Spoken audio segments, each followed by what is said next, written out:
2021 Diversity Advisory Board Retreat. Very excited to see you all on screen. I think this might be our first ever virtual retreat, and I'm glad we were able to make it happen.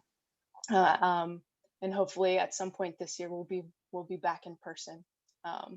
And I just want to give a heads up and apologize. There's some construction happening at my house right now. So if you hear some strange noises, that's what's going on, and hence the headphones today. So I apologize for that in advance. It should be over pretty soon. But let's get started. I'd like to talk a little bit about our objectives, give an overview of our agenda today. And then we'll move into some official business.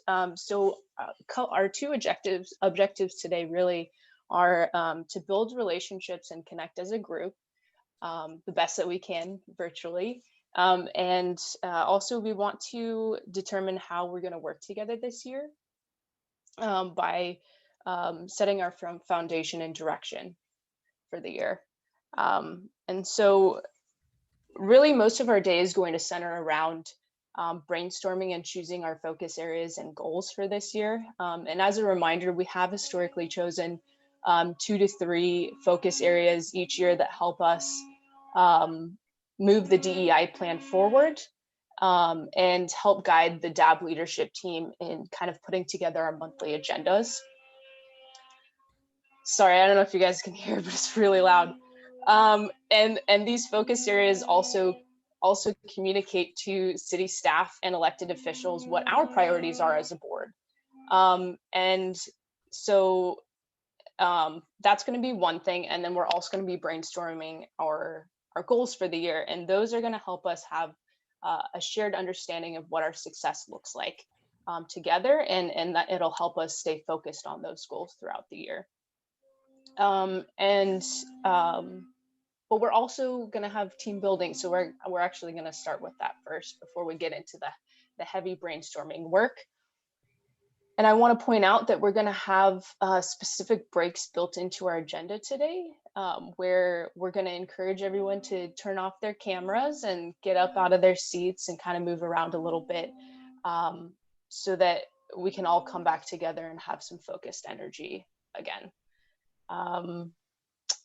I want to give everyone a reminder that you should have received a Grubhub gift certificate or gift card via email this week from Alexis. And so if you didn't get that for whatever reason, please make sure you reach out to Alexis and she'll try to resend that to you.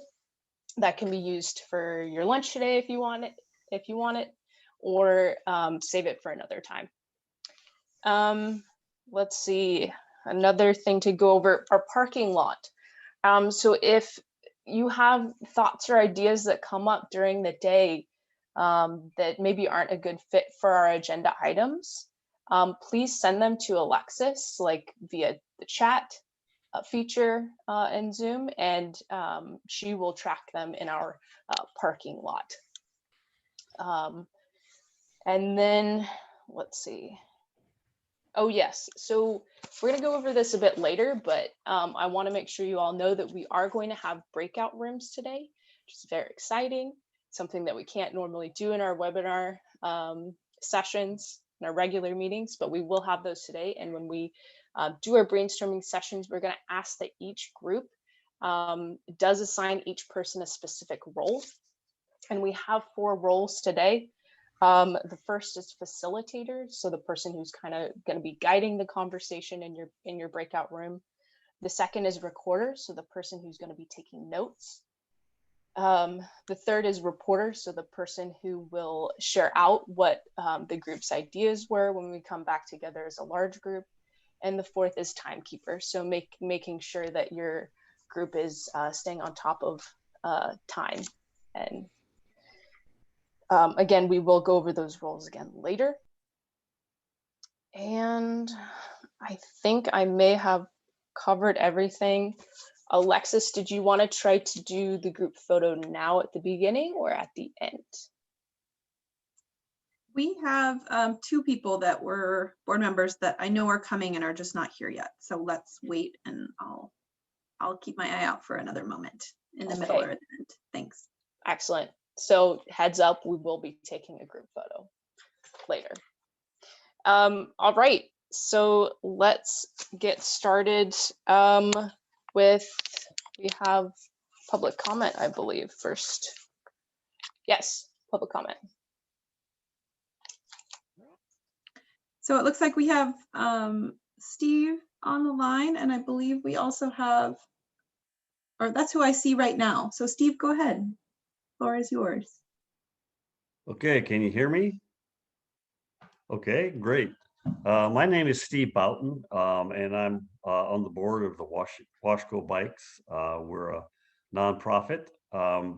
We have a shop out in Hillsboro. We have classes on bike safety. We have camps for kids in the summer. So plus a lot of other things that we do. We give away a lot of bikes, etc. And I think our mission is to make bicyclists and bicycling better in Washington County through education, advocacy, and encouragement. And so that's kind of what I'm talking about today. I have two things. One is I'd like input from you as to what you think maybe the future of bicycling in Washington County, what you would like to see. And of course, a lot of people who may not be a bicyclist, that's fine. Why not? And we can get input either individually and or as a committee as you see fit. We've been trying to get information so we can create kind of a vision and a path for ourselves to help bicyclists in the county, because we believe bicycling is an important option for transportation for people and health, et cetera, et cetera. So I think, Alexis, you were going to send out the letter, or did you already do that I sent to you earlier? I did not. I wanted you to get to come introduce yourself and the topic. Great. And I'm happy to do that as a follow-up. Yeah. Okay, great. Thank you. So I did send out a letter that explains this a little bit more and ask some questions if you wish to respond. And we really appreciate it because we're trying to reach out to all of the communities that we can.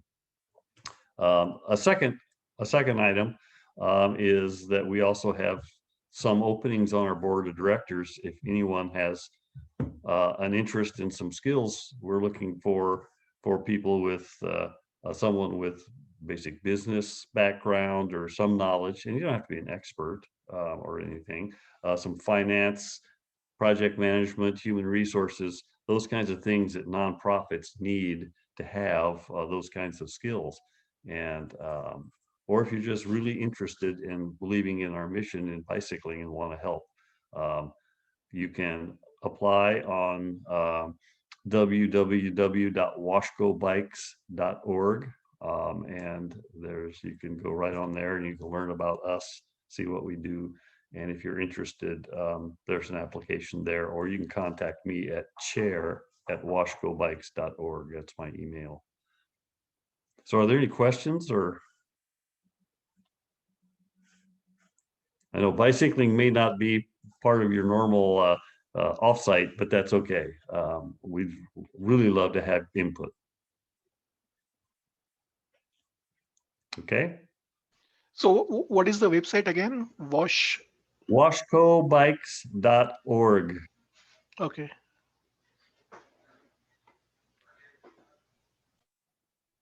And I will be sure to add that address and the email address into that email when I send you all the note that Steve sent. Okay. As follow-up, in case you all know somebody else, if it's not you, but you know somebody else that might be interested in this opportunity. Sure, certainly. Thanks, Steve. I just want to say it's important work that you're doing, Steve. I know there's not a lot of response now, but it's really important work. Great. Well, this is kind of coming out of left field, so sometimes it takes a while to think about it. So great. Thank you so much.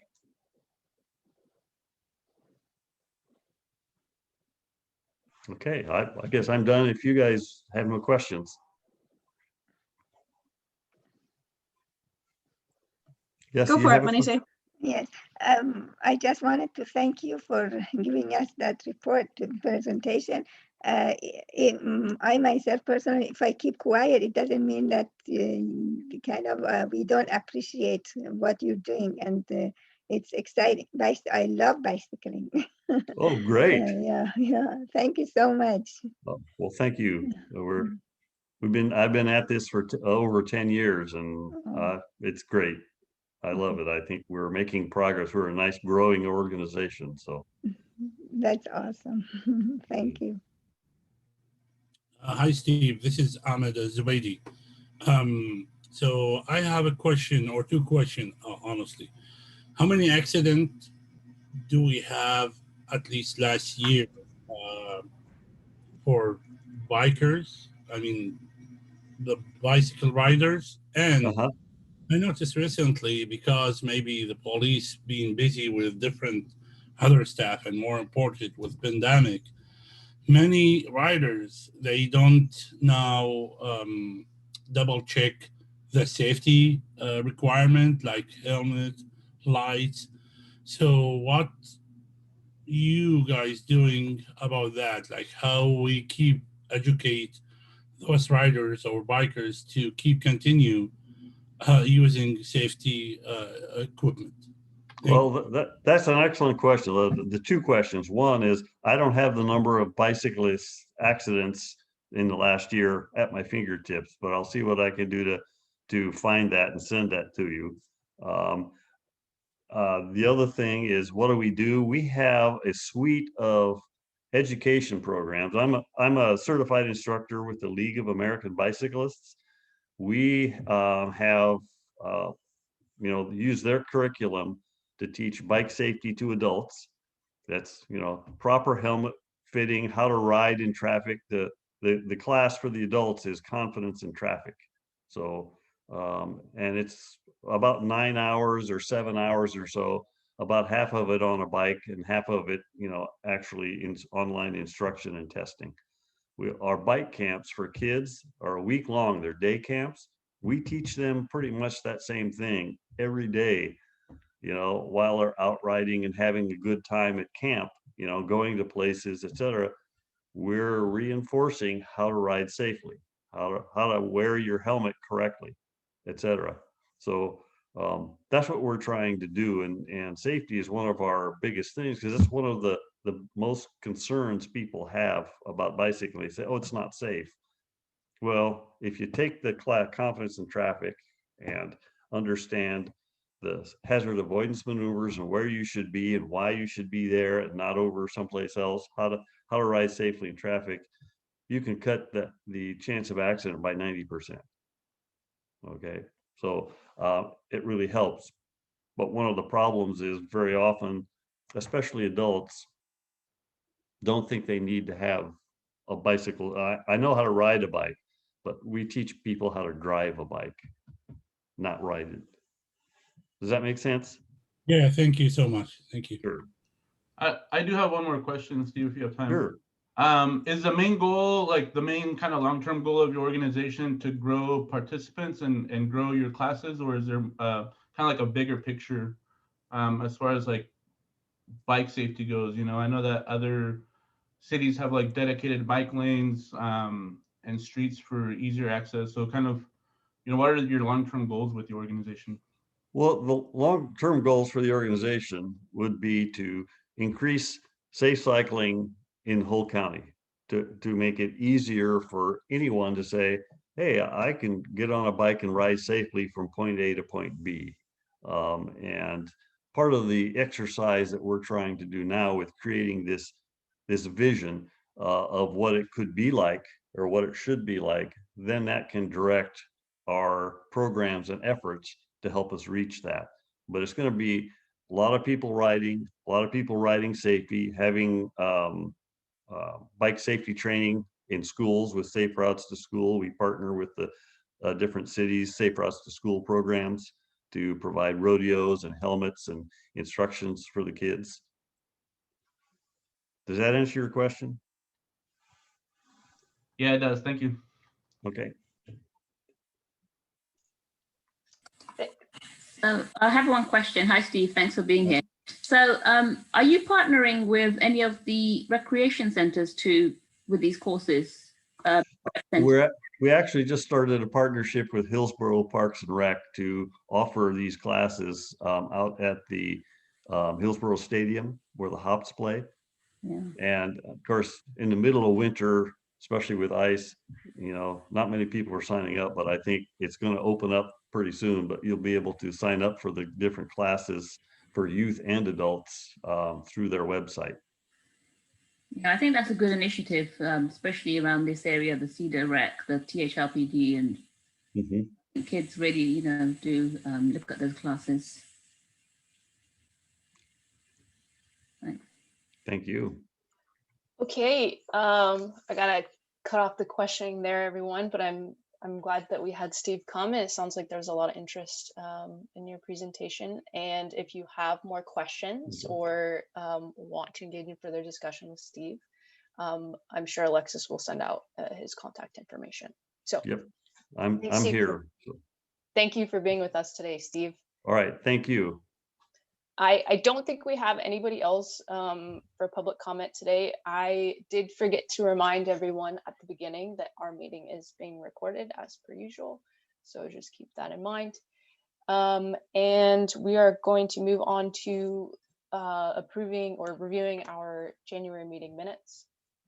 So if everyone could take a look at those, please. Well, thank you. I think I'm going to leave. Thank you. Okay. Bye, Steve. Bye-bye.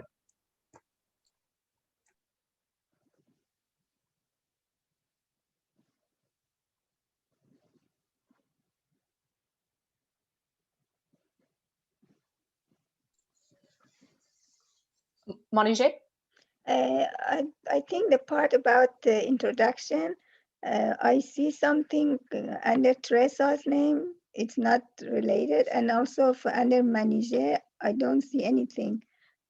Is that I am missing something or? You are right about under Teresa's name. It just copied and pasted the prompts for the intros. So I don't know if that got lost somewhere. So no, and then under Manije, I don't see anything. And then the next page starts with retired. I don't know who is retired. I think that was supposed to go with your name. I think that for you, the note was returning member, comma, retired.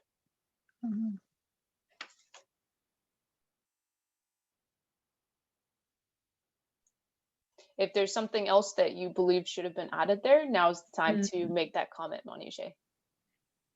Yeah.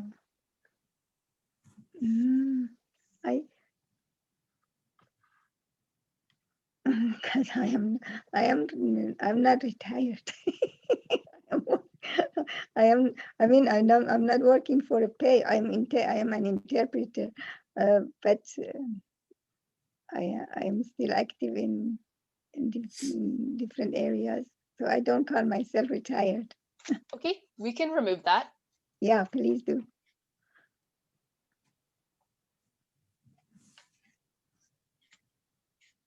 I also under guest, I see a question mark at the end of it. I know Kathy was another guest that we had too, so she can be added in there.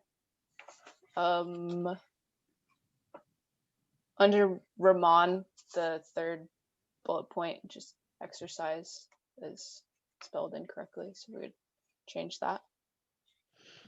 Rachel, under my name is a recreation coordinator, but my job is a recreation leader. You can just change coordinator to leader. Okay.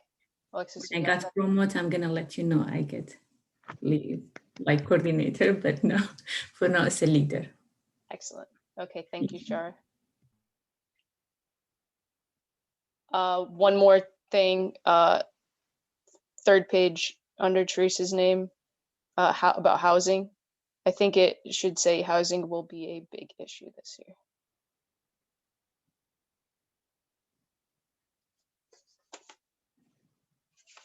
Does anybody else have any other comments, revisions?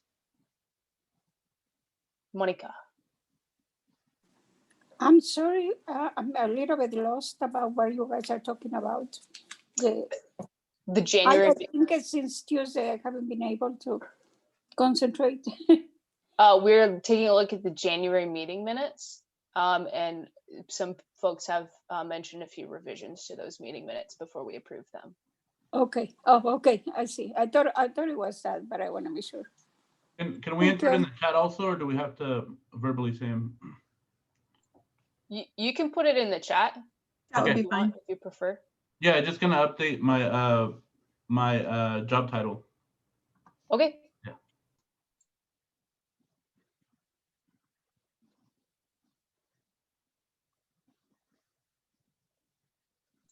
Alexis, did you catch all those? Okay. Any others?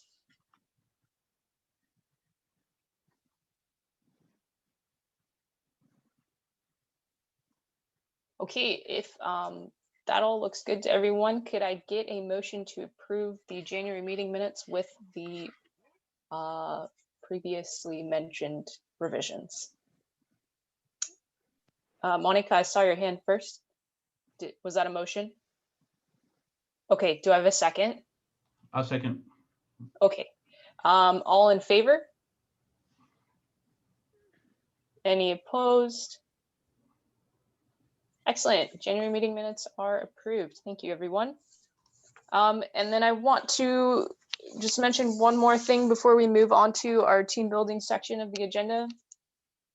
We have been invited to co-sponsor the April Voters Forum again. There will be the 1 city council seat and 3 THPRD board positions that will be part of that voters forum. So, and that will be on April 29th. We have also been invited to submit questions for that voters forum again. So I'm bringing this to you guys now to ask if this is something that you would be interested in DAB leadership moving forward on again and being a co-sponsor for the voters forum. And for those of you who are maybe new, BCCI, another city board, is the one who puts on the voters forum, and we were a co-sponsor in fall of 2020, so they've invited us back. So how does that sound to everyone? Maybe a thumbs up or a thumbs down about being a co-sponsor, moving forward with that? Okay. See, So what exactly does it mean to be a co-sponsor for this? Great question. It means that we get to put our name behind the event along with a couple of other groups in Beaverton, and it doesn't cost us anything. We basically just say, hey, we support this event, and and then the other part of it is we get to submit questions for it. So questions that we want to be asked of the candidates who participate in the forum. So it doesn't require much of us, really. Okay, thank you. Awesome. And then I just also want to remind folks, you may or may not know that we do have a current DAB board member who is running for a city council seat. I just want to make sure that everybody knows that we cannot discuss candidates or endorse specific candidates in our meeting spaces. So just be cognizant of that. So great, thanks for the direction on that one, everyone. And now we will, Alexis. Sorry, can I just say one clarification to that, is that if the board would like to host all candidates that are running for a position, we are able to put that on a future agenda and then invite all of the candidates to have equal time to speak. So that's just the one caveat. Yes, we're not allowed to talk about just one candidate, but if you all have an interest in that, there is a way to do it. It just has to be with advance notice and in a way that gives each candidate equal time.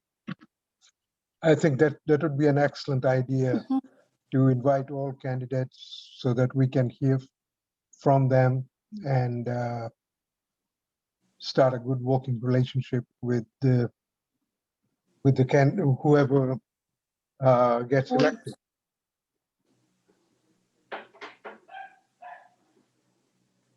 I think that's a fabulous idea to allow them to come, even knowing that we don't talk about them. But if they come to us to the meetings, I think it's a really good thing to do. I'm for it. I can add that to the parking lot for the leadership team to talk about more for a future agenda. Awesome. Thank you. All right, Anusha, you're up. All right. Hello, everybody. So I'm going to be helping facilitate the our virtual team bonding activity today. So I'm gonna do a little describing of what it's going to look like, and then take any questions, and then we can get started. So it's going to be a virtual scavenger hunt, and the way that it'll work is that I will be the one to announce like a specific item, and then you all will get up out of your seats and go find that item that matches that description. And once everybody is back in their seat, we won't have time to do like a full, like everybody describes what item they grabbed, but you will essentially just show it up here, like close to your camera, so everybody can get a good look at what it is. And we'll spend about 30 seconds or a minute or so just taking a look at what everybody brought. And then maybe if you have a question for one particular member about their item, you can ask that, but we'll try to keep the discussion after to a minimum, just so that we have enough time, because at the after we go through a few rounds of that, Alexis will help me coordinate getting everybody into breakout rooms. And so once you're in your breakout room, you can talk about a particular item in more detail, but just as a larger group, we'll try to keep it a little bit more to a minimum. It's just a fun way for all of us to get out of our seats and you know, stretch our legs and have some fun. I figured this would be a good way to get that get us kicked off today, since we'll be in our seats for a majority of the time after. So and Monica, I know that you are you just had your surgery, so don't feel any pressure to get up or anything. When we get into our breakout rooms, you can definitely describe maybe an item or something. We can figure it out, but you can help me facilitate. So does anybody have any questions before we get started? Okay, not seeing any hands up. All right, cool. Okay, so with that, our first item is, let's see, an item that represents a hobby of yours. Go. Oh.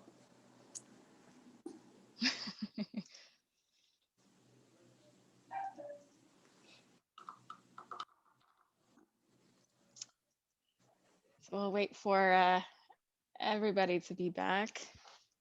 Let's take a look. Christian, is that a phone? Is that your hobby? I play chess on my phone, so you can play against other players around the world. Oh, Yeah. cool. Okay, that's awesome. Teresa, it looks like yours are various pamphlets for organizations you're part of. That's cool. Cool. I see some books. I'm guessing reading. Rachel, basketball. That's awesome. Did you see mine? I don't. Is that Monica? Yes. I don't see your item. Maybe just hold it back a little bit. Yeah, there you go. A spoon? Yes. My hobby is cooking. Ah, okay. Always. Creative. Well, I cannot move that fast, so I got to make sure that I'm in the group. Very cool. Very cool. I'll give Rayhana a minute to get back, and then we can go to our next one. But these are some cool ones. Dennis, what did you have? Oh, you're on mute. You're on mute. You're on mute, Dennis. We can't hear you.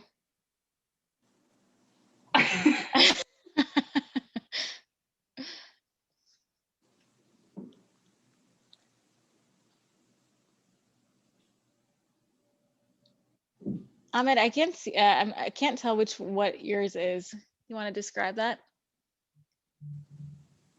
Can you hear me now? Yeah, Dennis. Okay, it's a little item here.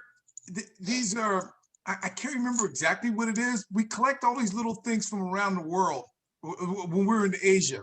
So they're collector's items. Matter of fact, hold on. So they're just all little things like this. They just like, maybe like for jewelry. Uh-oh. I think I lost you.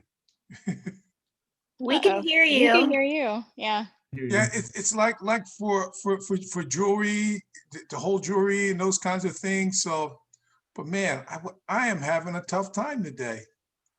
It's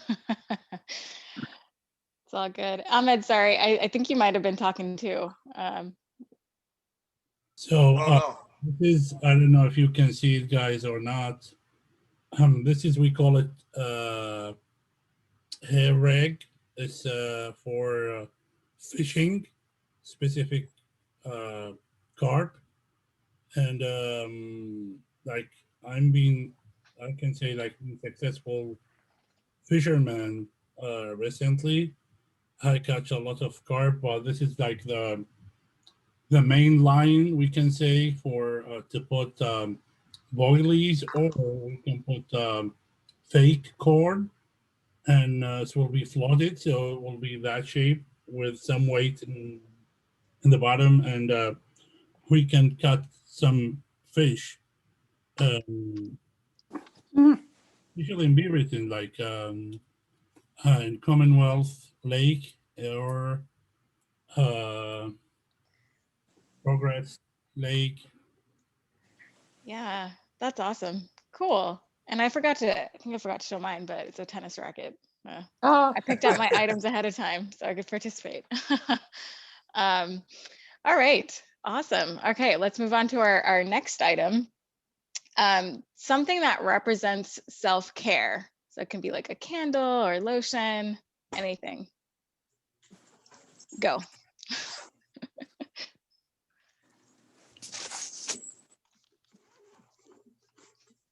Your hairbrush, Teresa. I love it. Mine's a mask, face mask.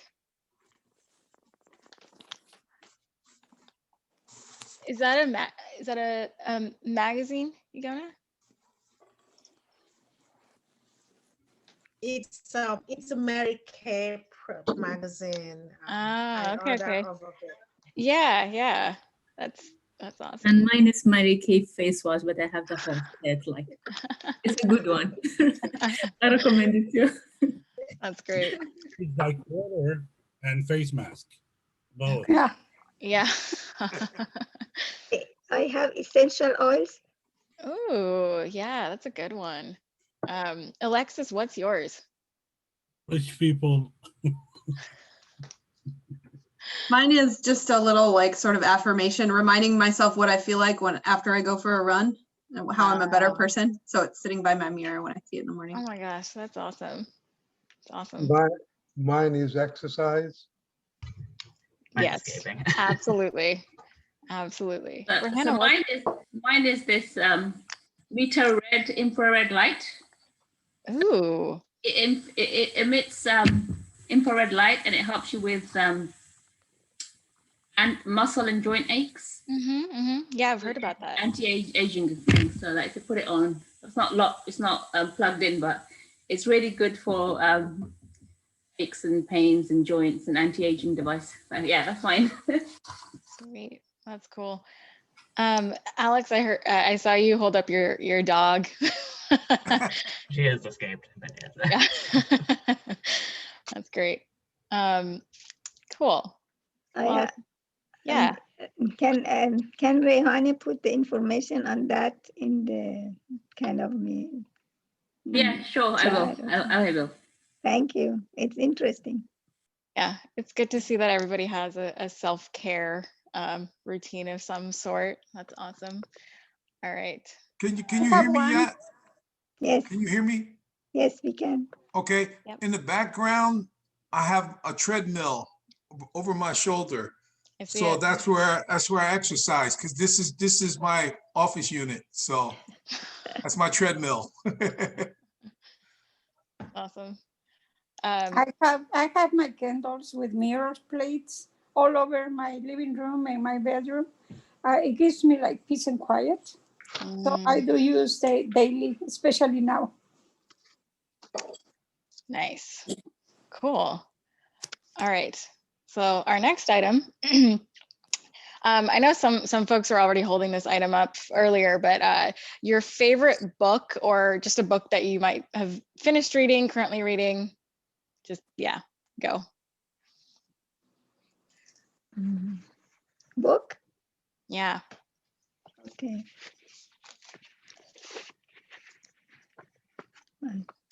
I Cool. I'm gonna have to jot some of these down. I finished Vanishing Half just recently, and I have started Make Change by Sean King, and the foreword is by Bernie Sanders.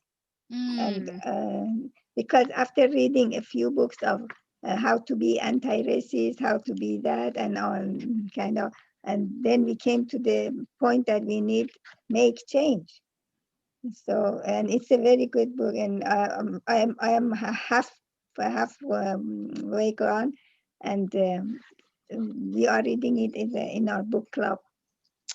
That's awesome. Yeah, I'm looking for a good book club to join. I read a lot, so. I am with like 3 book clubs right now. Alexis just said to put your title in the chat, which is a good idea because I would love to take a look at some of these books that you guys are holding up. When you see my chat, the first one is regarding the background noise from Rachel. So I don't want to erase it, but it's funny. And then I will write the name of the book. So don't be surprised if you see that chat first. Yeah, no worries. Okay, so let's do one more. So a picture of you and a loved one. So it can be on your phone, or if you have a physical picture, feel free to share if you're comfortable.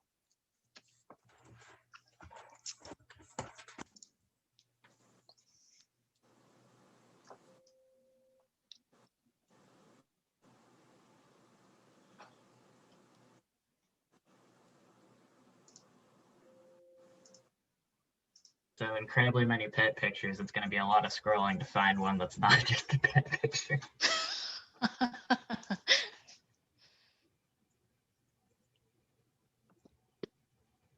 Oh, I like this one. Can you see it from the phone?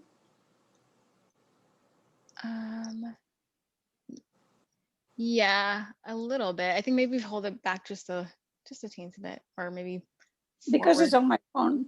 Yeah. It's gonna be a little fuzzy, I think. Cute. Anyone want to elaborate on your picture? Mine's just of me and my partner. See a lot of family pictures and oh, cute. Yeah, this is me and my wife, Natalie, at the coast. We've been married since 2016 and have lived in Beaverton ever since. Oh, very cool. Awesome. Thank you all for sharing those. Me and my daughter, Mariam. Cute. We were in a wedding. Okay. Cool. The one I can find of both of us is when we got tear gassed.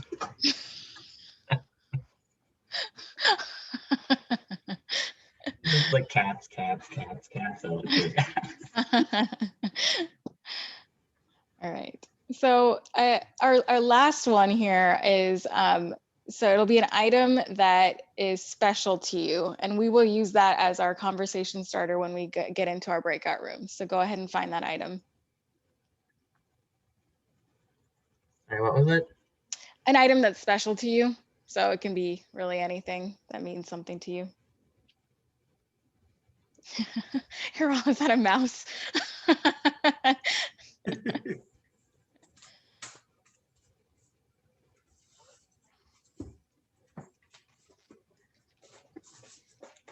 see some pictures. Uh, Hand sanitizer on it. Yeah, I get that, I guess. It's very, it's probably been used a lot. I see a drawing, Annie. Did you draw that? Yeah, it's a picture my husband bought for me when we were in London. So I want to draw it because it's really represent him and me very much like us. So I try to paint it. I just half done, not finish it. That's great. That's so cute. All right. I love that, Monte. Rachel, is that a necklace? Cute. We'll wait for Rehana to get back, and then we can get those breakout rooms set up, Alexis.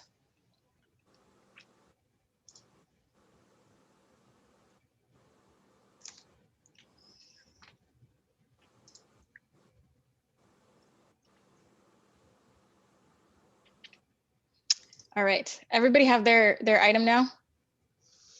Okay. Awesome. So we're going to use those items, and actually you can either use that item or any of the ones that we shared today. And we will, when we get into our breakout rooms, we'll take turns just going around the virtual room, I guess, talking about that item just for a minute or two per person. So you'll get to explain those a little bit more in detail with your group. So I'll let Alexis, I guess, get us started with the breakout rooms.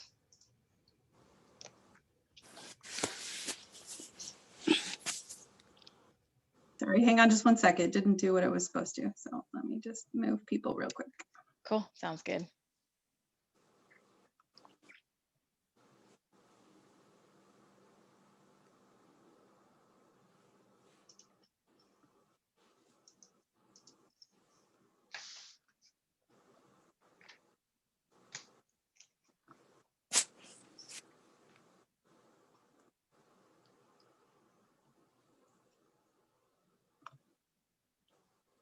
All right, I think that should work. See you in a bit. Cool. Do we have to?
Hi, Alexis, we're back.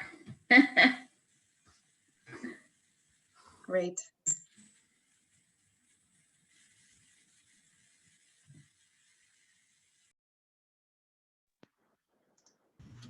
That's funny. I feel someone pull me like from my chair to different room. That was great. I feel like that worked pretty well.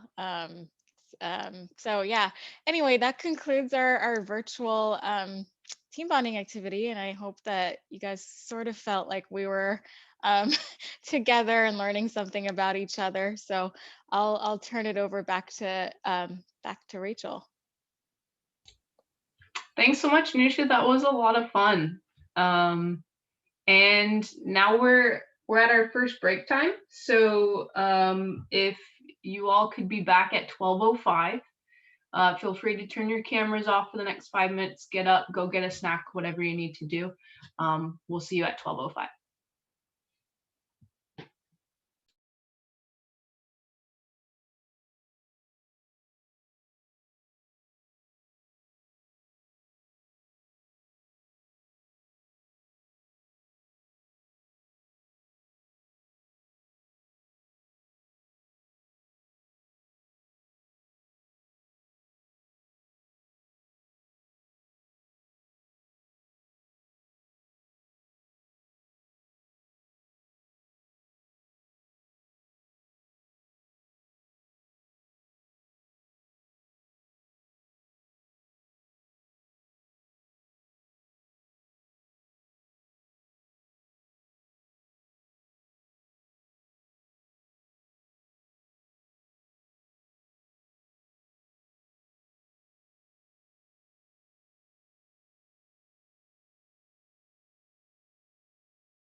Turns out 5 minutes goes by really fast.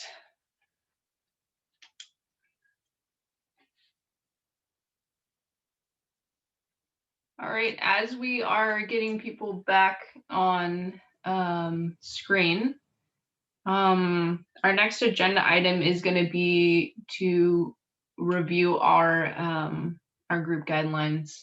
So if you, well, actually, important to note, the group guideline sheet that was provided in your bag is from the previous year. So you can use that as a reference point if you have any additional ideas, but that is not actually the version of our, yeah, Monty J is holding it up. That's not actually our current version of our group guidelines. So Alexis is going to screen share what our current version actually is, so we can take a look at them as we go through. And what I would like to do is I'd like to just go item by item.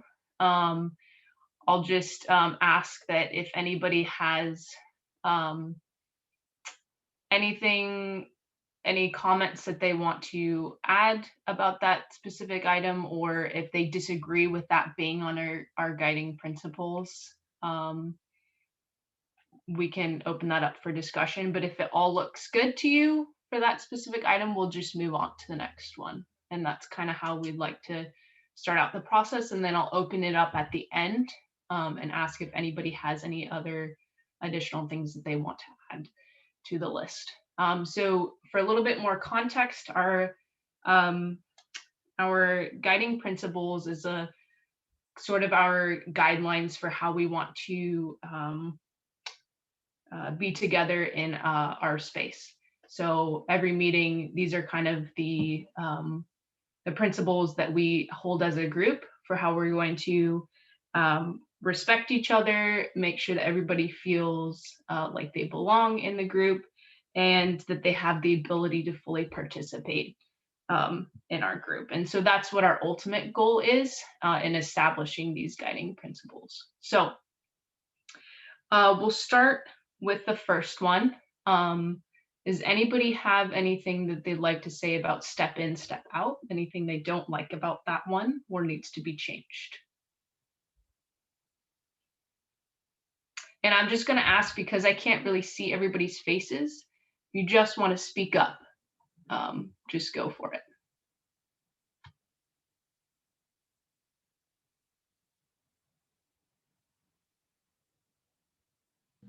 Can you remind us again what this concept is about? Step in, step out. Can you elaborate just again what this is about? Yes. So the concept of step in, step out is that you are self-aware of your participation in the group, so that you are providing your opinion or your thoughts, and then you're stepping back or stepping out and letting other people have space to contribute to the group. Does that make sense? Yes, absolutely. Okay. So I was going to say that phrase, a little bit ambiguous. So I actually prefer the phrase take space, make space. Okay. Which actually was our wording from the previous year. So it has been a guiding principle previously. How do people feel about that? Does everybody feel good about the take space, make space? Or if you don't feel good about that, now's the time to comment about that. Go ahead, Monica. I think when we chose that expression for the very first one, I thought it was the best that we have, because it's exactly saying, if you're going to say what you need to say and then back up. Don't keep on and on. Give a chance to other people. I like it. I think that's a perfect statement. But that's my opinion. So for me, my opinion is, and Monica, I agree with you. That is a fantastic concept. But I needed to ask you what it was about. My heart is not clear. Step in, step out. It's not as clear as take space, make space. So when I hear take space, make space, it's clear to me. Now don't make my space, I step back and let someone else step in. But when I hear step in, step, it didn't really resonate with me. And that was why I needed to hear what the concept is about. So if I look at it and I don't get it right away, then it's not working. Somebody has to look at the principle and understand what it's conveying. That's the only issue I have with step in, step out. It sounds good, it's a good one. That is if you know what it's about. But then when somebody looks at it, they don't know what it's about. But text makes it's clearer. You understand the concept better. That's just my humble opinion. Yeah, if I could step in here for a moment, is there a way that we can combine them? Like step in, take space, and step out, make space? That way we have the best of both worlds and it's really clear like what it's trying to convey.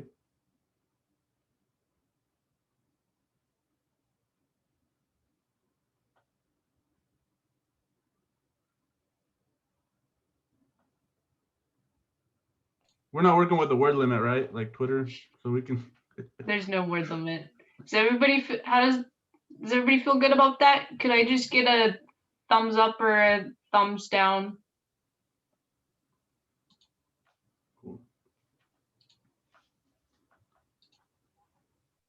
Okay, I didn't see any thumbs down, but I'm also scrolling through the pictures of people. So I think I have a comment, manager. Okay. Manager. I like these guiding principles and what comes next and all that. The point is we need to follow them because we just say it, but sometimes I notice that some of them are not being followed. That's why I like words. When they are words, they are words. But if we're not following, it doesn't matter what we write or something. That's one more comment that I have. That is a good point. Yeah, and then that's a comment to myself as well. Okay. Yeah, so, this is definitely a starting point. So we want to be able to, establish what kind of space we want to create together, and then yeah, you're right. It is up to each individual to make sure that we are actually implementing that. Yeah, I mean, as we go on, we get to respect each other's values. I have noticed sometimes that the respect is not being done.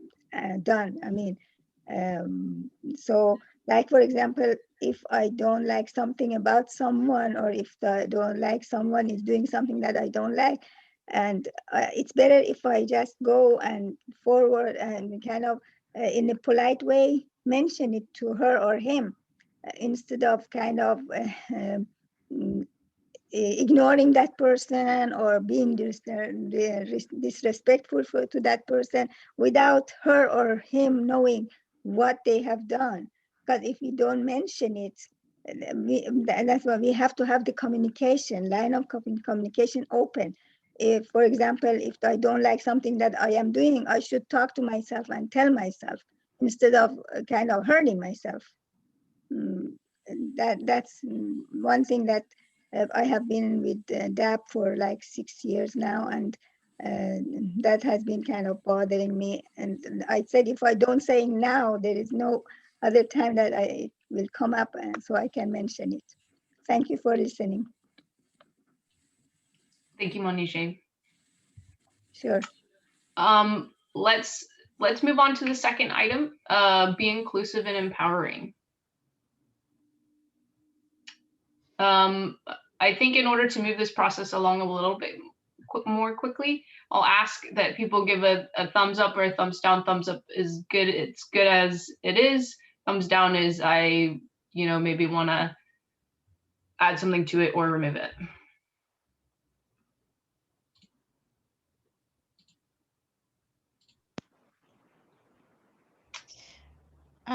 For this one, the be inclusive and empowering, I'm reading it as be inclusive and be empowering, and I don't know what be empowering means, and I'm not sure if there was like some context here on what that was supposed to mean exactly. Honestly, I personally don't have an answer for that.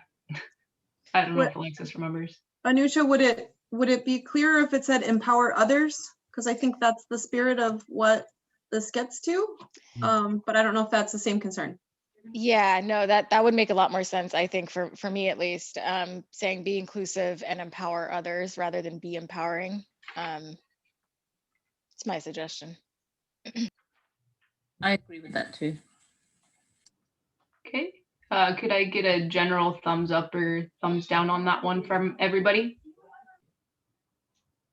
Can I make a comment? Sure. When you say be inclusive and empowered, it's talking to the person who is in the committee, but not just there to say what she feels or she thinks, but with some power, believing in what she says or what she thinks. That was my interpretation, to empower. That believing in what you know and what you think it is. So that was the only, what you have now is, I don't know. I don't, they empower others. I don't know, because you have to be empowered first.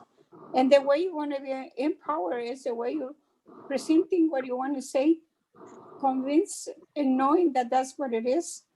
And that give you power. I don't know. That's just how I perceive.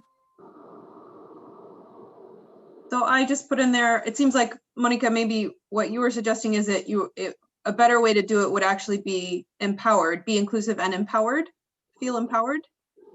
Is that correct? As opposed to empowering others? Yes, your own power. Because sometimes you might be able to mention something or give an idea, but you don't feel like you're saying with credibility because you think it is, that it is perfect. And that's what it means. You have power because you know what you're saying. That's the way I see it. Of course, everybody sees it a different way. But the person who is participating, the person who become very inclusive to it, it has to have some level of power on their own. I don't know. That's just my opinion.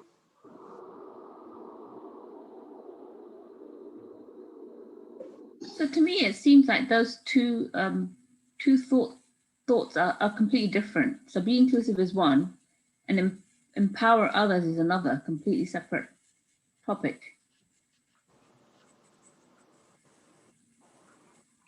And also, I might add, empowering others, it sounds like it could go together with encourage other voices at the table.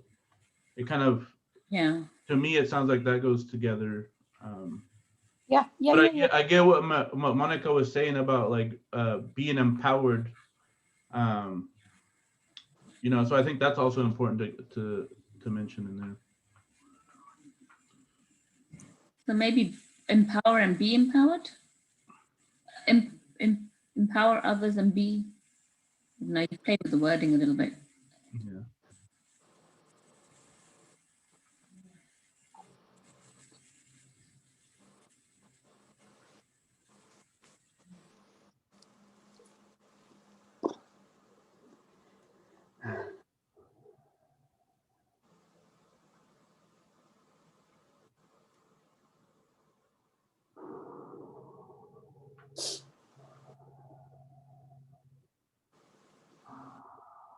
How does that change look to everybody? So the second one now reads, be inclusive and encourage other voices at the table. And the third guiding principle is be empowered and empower others. Does that feel better for folks?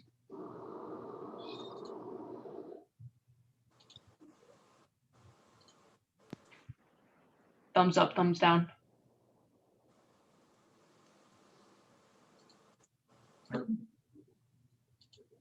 Okay. Let's move on. Don't be afraid to share. This is a judgment-free space. Comments? Or a thumbs up if it looks good, as is.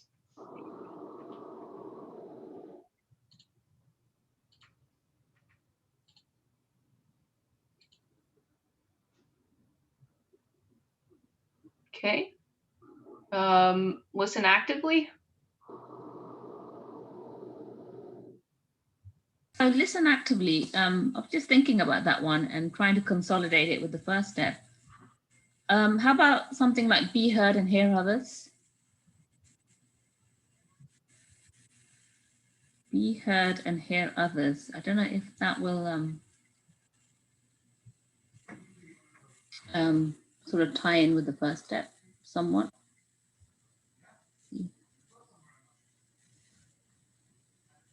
Well, I like the sentiment. I don't know that there's anything you can do necessarily to make sure you are being heard. It's more up to others to listen. Yeah, I can, yeah, agree. I think be heard is not something we need to emphasize here at this role. More is we serve others, to do something for others, right?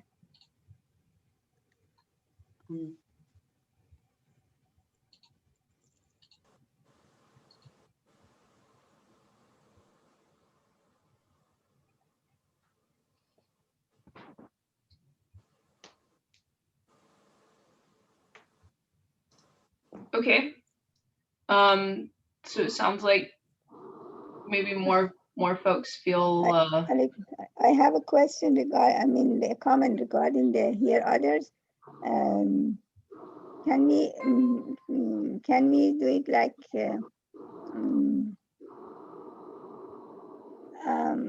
because it's kind of make others feel that they are being heard, something like that. I don't know how to phrase that, but I have one suggestion, I guess, on this one. Maybe instead of listen actively, listen mindfully, because that encompasses like listening without judgment. Because I think listening actively indicates that maybe you're asking questions, which is a good thing, but sometimes you might not have questions. You just want to listen to folks without judgment, and maybe that covers that part.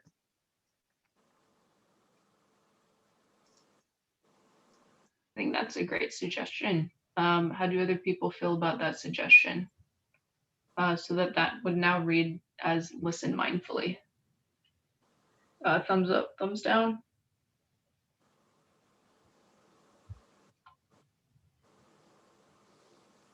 Okay, looks pretty good. We'll move on to speak from your experience. Speak from your experience and observations.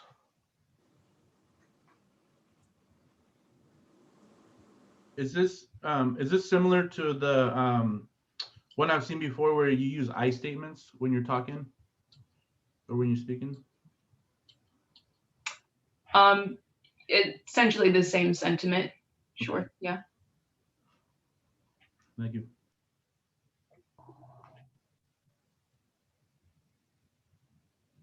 Can I add something?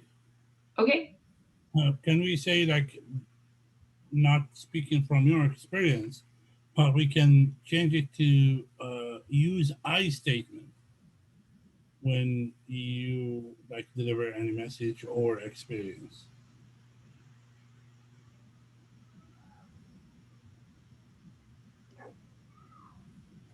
I'm sorry. If we added use I statements, it's a different way because, for instance, if I'm counseling someone It's not in my experience that what he has or she had, but I will add it. I hear you, I see you doing this. That will be a different at different moments. For me, speaking for your experience means what you have seen at your community, what do you know, what you notice, that what is needed. So I don't know if we need to use I statements, because actually when you're going to speak to your experience, you're going to say, I know this because of that. That's automatically, I don't know. I think it's a little too much using I statements. I don't know. I'll just add in there that I personally think that using I statements is perhaps inherent to speaking from your experience and observations. I think it's kind of implied, but that's just my own opinion. Does anybody else have any other thoughts on this one? Yeah, I think I'm just thinking about whether we should replace the speak with share. Share from your experience and observations. Yeah. Is that what you're saying? Because you could, speaking is just, verbal. You might want to incorporate some non-verbal elements to that. Good.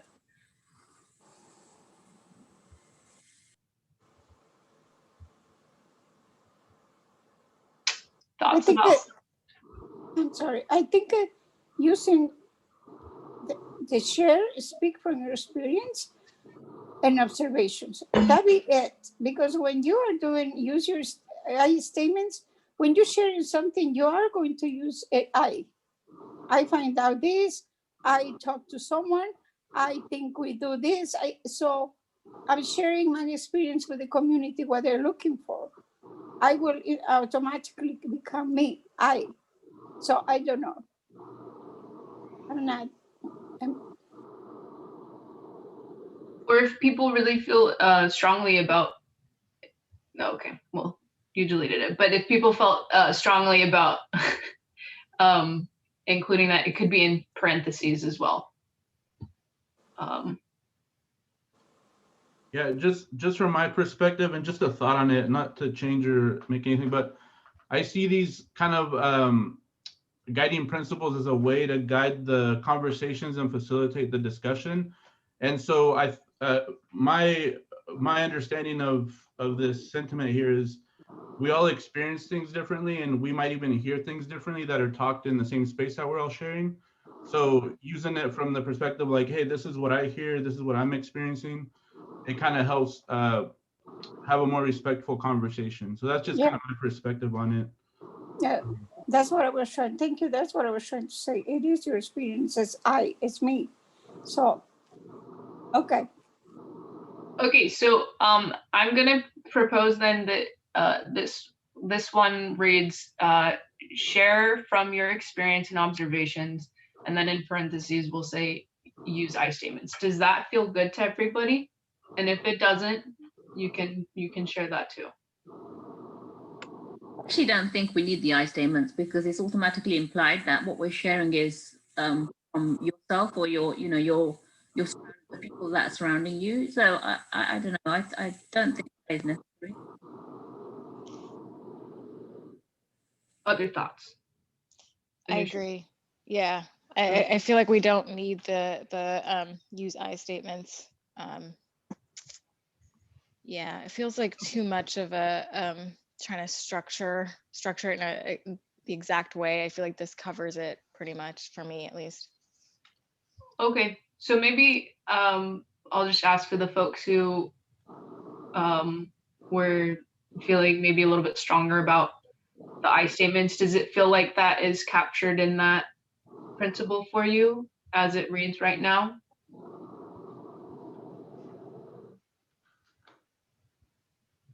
And if you don't respond, that's okay too. I'll take that as a yes. Okay. I think. May I say something? Do we need that your own experience or just your experience is enough? Yeah. I think your experience is enough. Okay. Yeah, thanks. Okay, for the sake of time, we'll just continue moving along here. Challenge each other respectfully.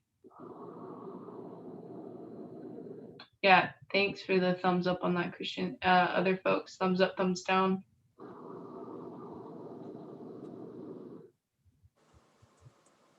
So what was the reason to put challenge?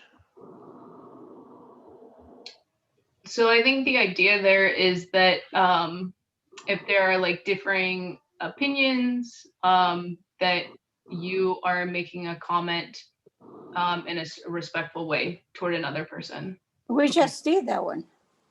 When we're talking about which should we use I or not, we challenge the others to see our point of view too. So we just did it. I think it's good. It was not disrespected, was it? I hope not. It was not disrespected. Okay.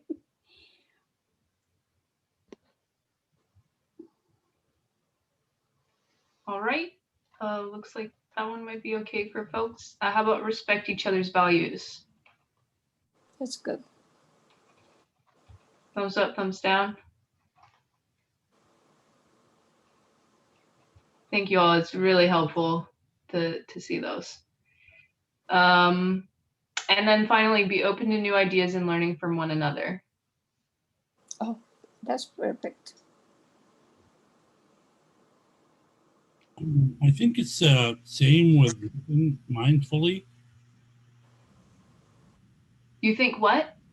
I think it's same with listen mindfully. So when you listen mindfully, that means you will be open to the new ideas and all other things.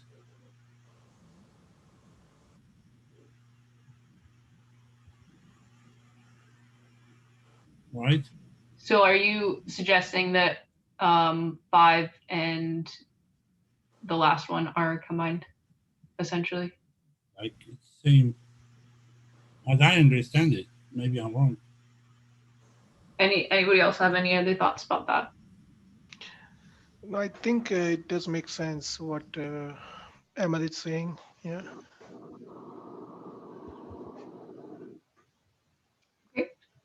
So to propose taking out the very last one. Are you saying remove it altogether or smash it together with listen mindfully?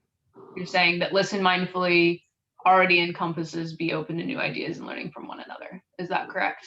No, I think those two are different things, but those are like connected. They do go together. So I don't know if we can combine or put it next to each other.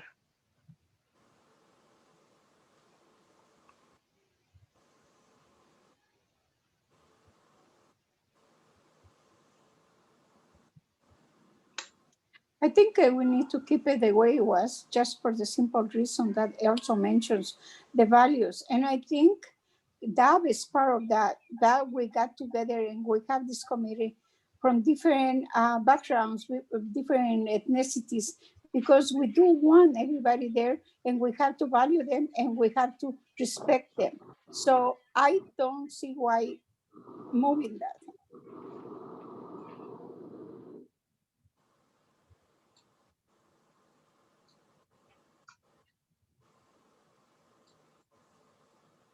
Anyone else thoughts on this?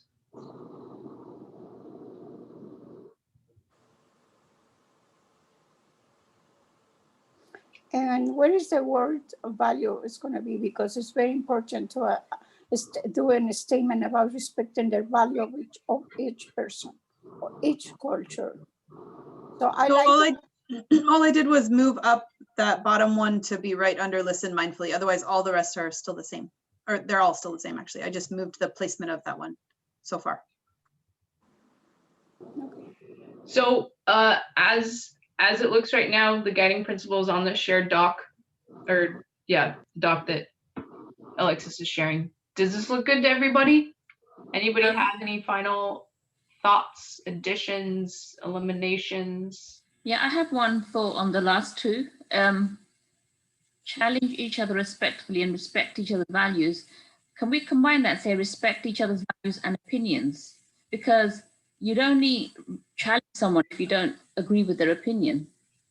So, because challenge is quite harsh. I think that's what it's as if you're saying that, oh, we're always in a state of argument, but we're not. We have to, you know, sometimes we agree with each other and we respect that opinion.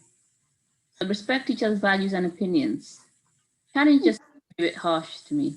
It's as if like, okay, whenever we talk, we're going to be in disagreement, but we're not.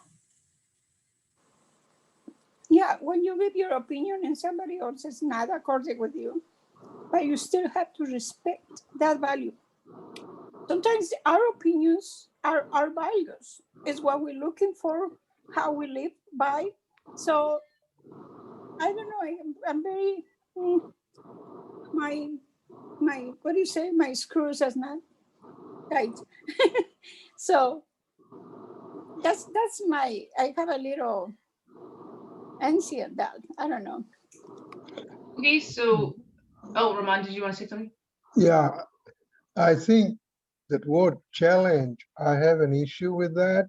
That is very you are confronting somebody, it's confrontational. So if we can substitute with something, some other word which would be more humble.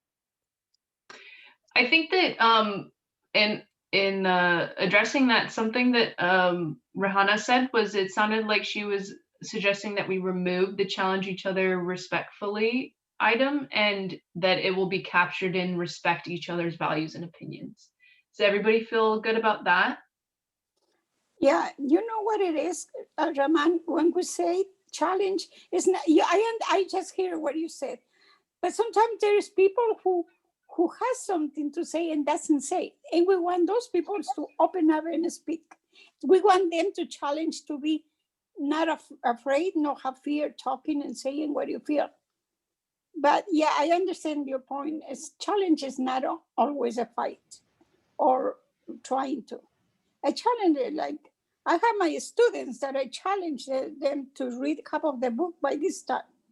So it's something that we want someone coming out to, especially expressing their feelings or their views. So I you know, I like the challenge part, but it's only one me. Yeah, can we say either dispute or question instead of challenge? Oh, yes. Dispute will be more aggressive. Oh, okay. Can we say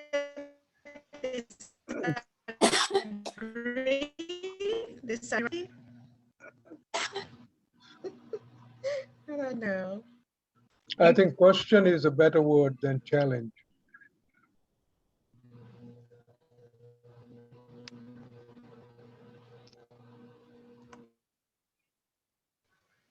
Or if you could say respectfully challenge each other. Yeah, respectfully challenge. If you want to keep the word challenge, you can substitute respectfully as the initial word, so it's has more force. How about using the word objection in a way, in that instead of challenge, kind of using that word, but I will say object, then you guys make the sentence. What is this? What can somebody tell me why is so not too good word challenge? When we use in the classroom, we use with the family just to push them a little more. You're just pushing them. Open your mouth, say something. I like that idea you have, but you need to say it. I don't want to say it for you. You say it. Because they're shy. They don't like to talk in front of people. But I had experience of that and many times. And I don't like somebody saying what this person is saying, like she said it. No, she should go and say it because that's her thought. So I'm challenging you to open up and not be afraid. So would that, Monica, would that be more encourage? Encourage, yeah. Encourage them to do this and that. That would be good. I'm just gonna. I'm not afraid of challenging or somebody. I'm just gonna interrupt really quick. I think that some of that sentiment was already covered in it, be empowered and empower others. I'm gonna kind of halt the conversation here on this specific item regarding the question each other respectfully or respectfully challenge each other. I just want to get a feel of the room right now.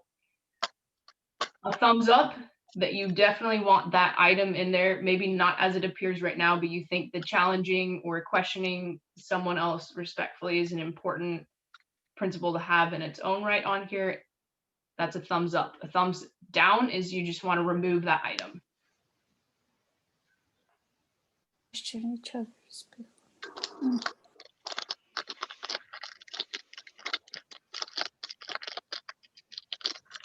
And if you are not voting, I'm taking that as you like it just as it is.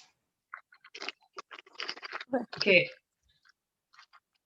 I'm seeing more thumbs up than thumbs down. Okay. So it looks like most folks feel like this is important to still include. Why were we going to question somebody? Why are we going to question the person about her or his opinion? I should not be questioning. I should empower or encourage that person to do and say what is feeling. Questioning for me is like, I want to investigate why you're saying that. Why did you say that? Why do you think that? No, I don't want to do that. I'm sorry. I think my 7 years in job, I learned so much to use the proper words and to use. I don't like. I'm sorry. I don't like the question word. But okay, Teresa. Just wanted to kind of give a response to that there are times when we don't agree on something, and for a point of clarification, you challenge someone respectfully or question them to understand, hey, I don't know where you're coming from with that response.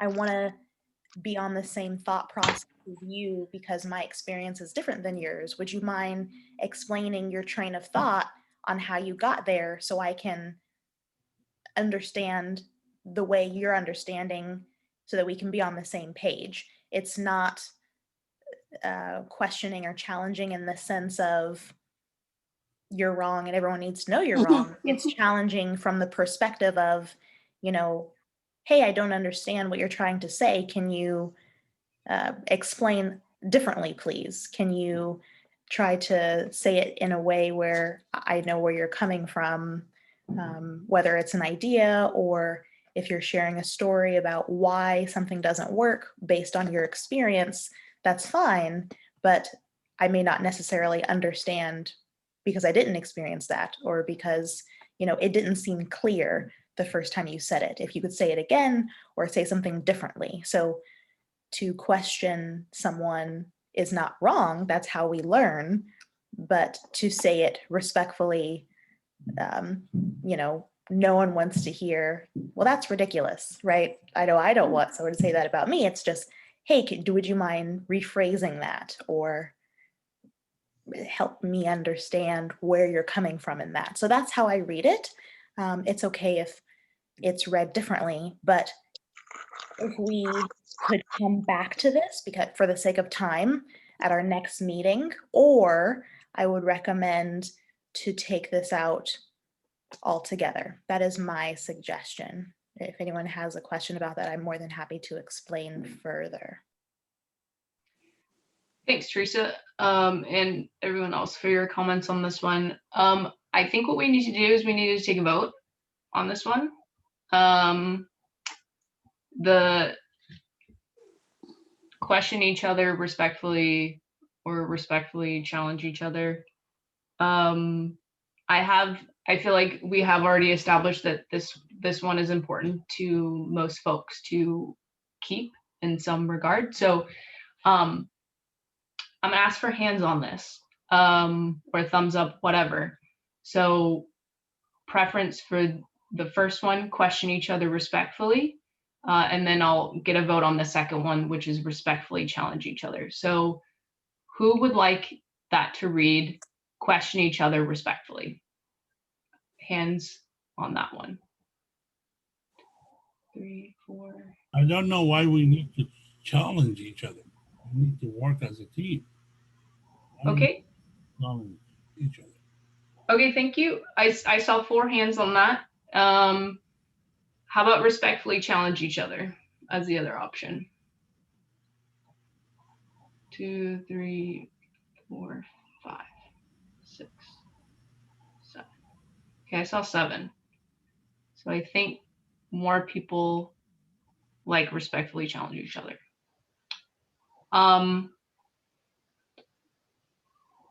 We do need to move on with our agenda. I realize that perhaps some folks may feel like they want to add some more stuff. So what I'm going to ask for right now is that we move forward with these as our guiding principles for right now, and we can revisit them for a little bit in our next meeting if there are additional comments that people would like to discuss. Is that okay for right now? Yes. Yes. Okay. Yep. Okay, thank you, everyone. And because we're a little bit behind in our agenda, I'm also going to ask if folks are okay moving our lunchtime back by 15 minutes at this point, so that we would break for lunch at 1:15. Is that okay with everyone? That's fine. Okay, thank you so much. Rachel, Yeah. I'm gonna leave the meeting. I'm feeling a little feverish, and I need to. So I will see you soon. And whatever decision make, I will appreciate if somebody can send me so I can read the rest of the meeting. But I'm not feeling that well right now. I'm very tired. Monica, just right before you do that, could we just take a group photo? I don't know if Annie, are you within, could you turn your camera back on and can we take a photo before Monica leaves?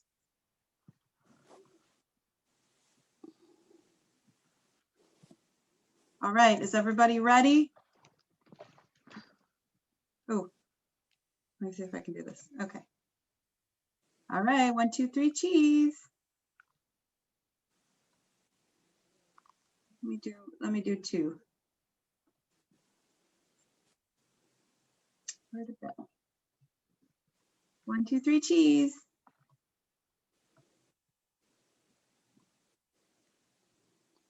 Thank you. Thank Feel you, better, Lisa. Monica? I hope so. Thank you. Feel better. I will. I'm trying. Thank you for your words. Yeah, you're welcome. We love you. You are very important to us. Hey, Teresa, I think you are next up. Yes, all right. So we're going to move on to brainstorming on priorities and goals. And we're going to first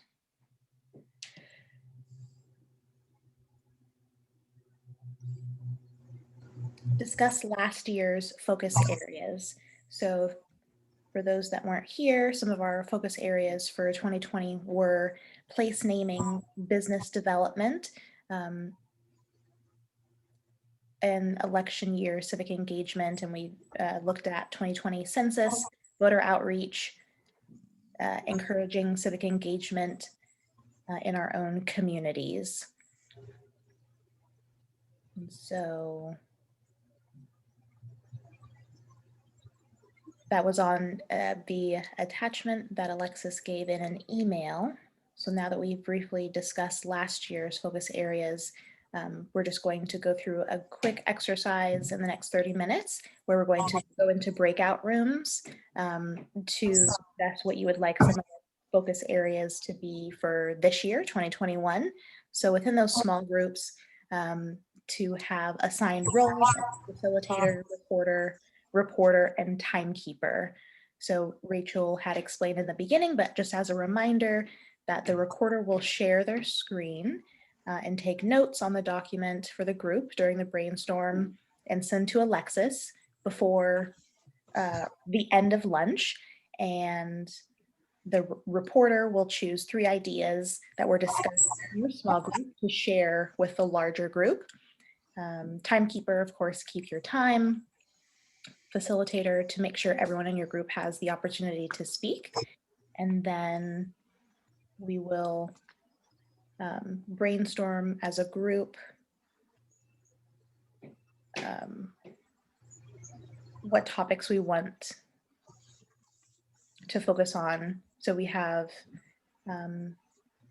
issues you feel passionate about, things that are within the scope of the DAB to move forward, things that are focused on changes at the City of Beaverton connected to the DEI Plan objectives. So we're going to have about 10 minutes to report once we come back to the larger group. At this time, does anyone have any questions, comments, or concerns about what I just shared? So how much time would you like in the breakout groups before we come back for that 10-minute share out? We had said 30 minutes, but I don't know if you were adjusting, Rachel. Yeah. Probably less time now, but let's do 20 minutes in the breakout rooms, and we'll reduce our report out time a little bit. Okay, great. I'm just going to double emphasize that once the recorder takes your notes, as you're coming back, please email them to me, because we're going to, as we're on break, we're going to try to sort some so we can come back and have a cohesive thing for the group to sort of choose. So don't forget to send me your notes, whoever the recorder is. And those questions are also on your agenda.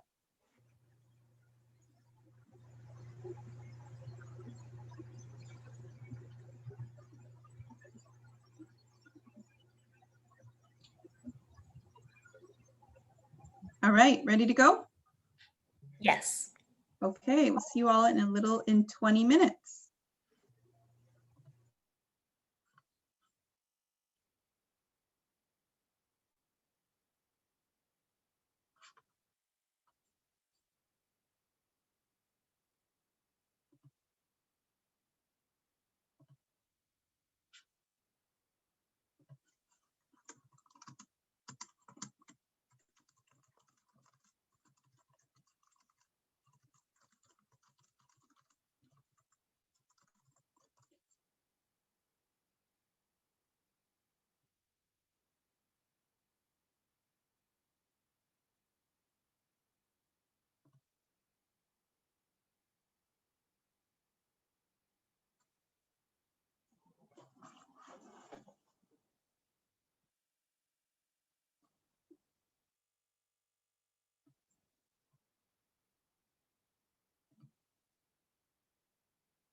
Hope you're unmute. Oh yeah, I left my team too soon. When I see the notes, and then I just left. Too bad. I'm supposed to work there. How are you? I'm good. Yeah, and I also just gave you the 2-minute warning, and then it gives you a minute warning. So I gave you a bonus minute. Yeah, too bad. I was the timekeeper, but we had a very good conversation. So that's that's the most important. Excellent. Yeah.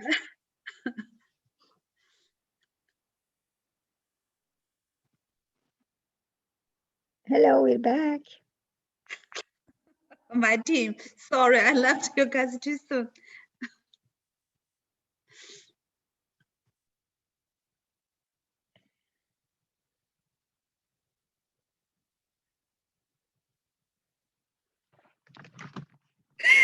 Alex, your cat is hilarious.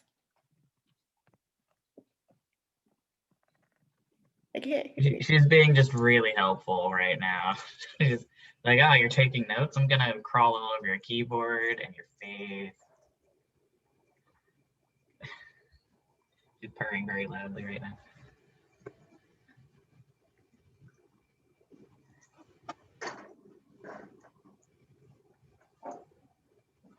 Okay, let's do a quick 5-minute report out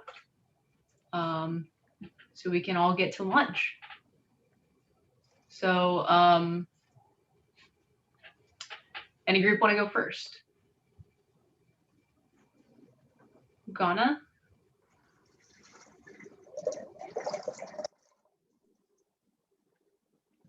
So our group focused on one, business development, and under that, we think that we should have the Beaverton Night Market, and a couple of suggestions came up, like having a website for the night market where vendors can list their companies, and where people can order online from the vendors. Also, we talked about figuring out a way to appreciate those, especially the small companies, small businesses that start up during the pandemic, to support other small businesses. There are nonprofits that provided masks, provided hand sanitizers, that supported one way or the other to help the community to get through the pandemic.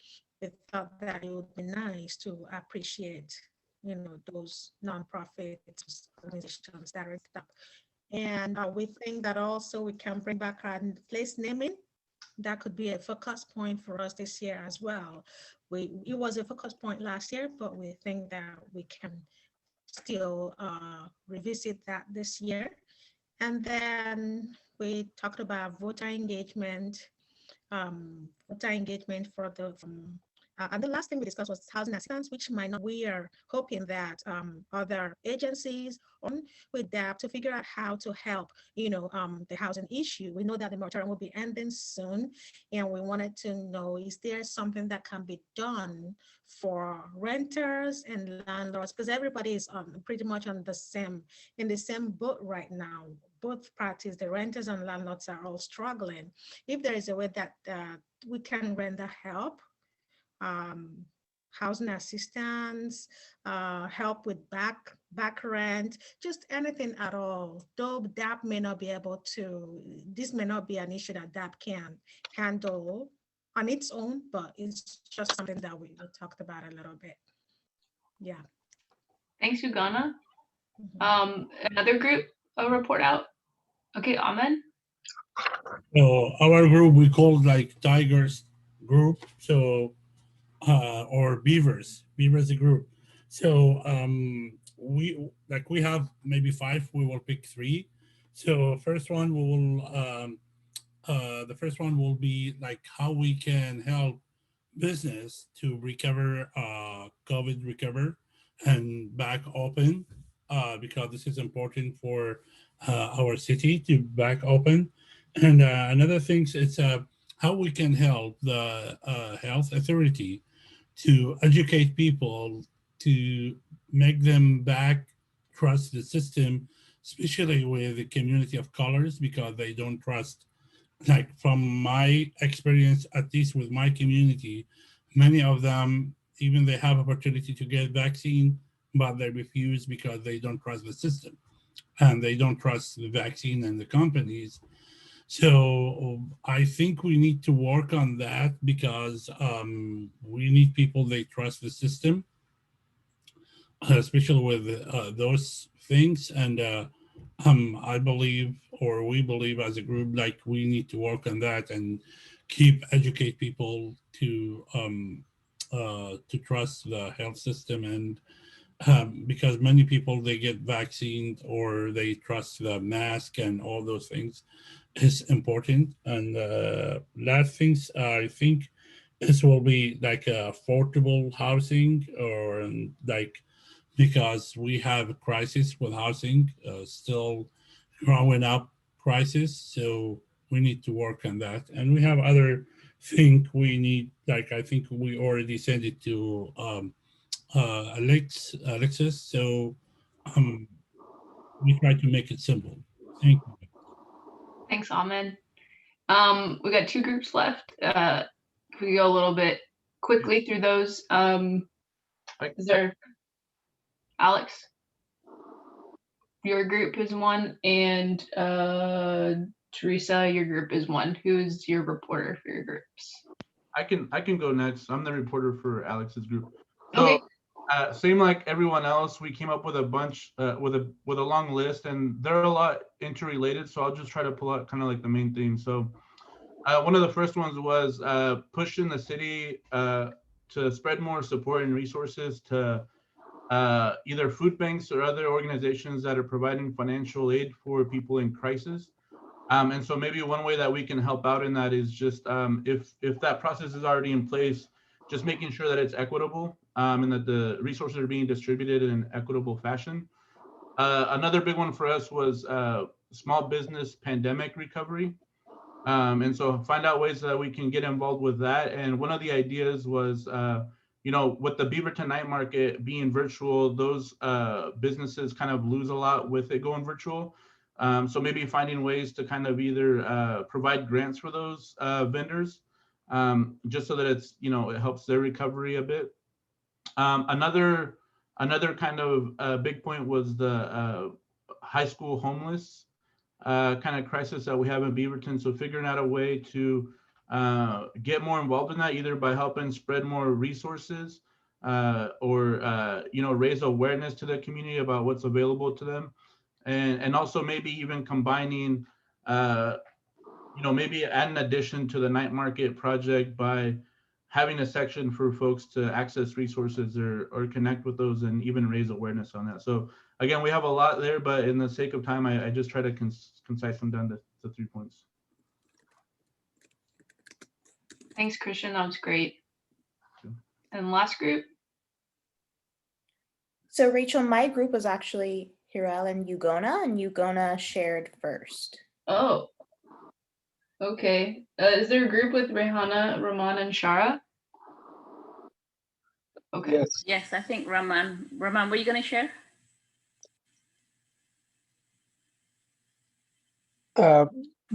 You go ahead, please. Okay. If you would. So we spoke about a few things.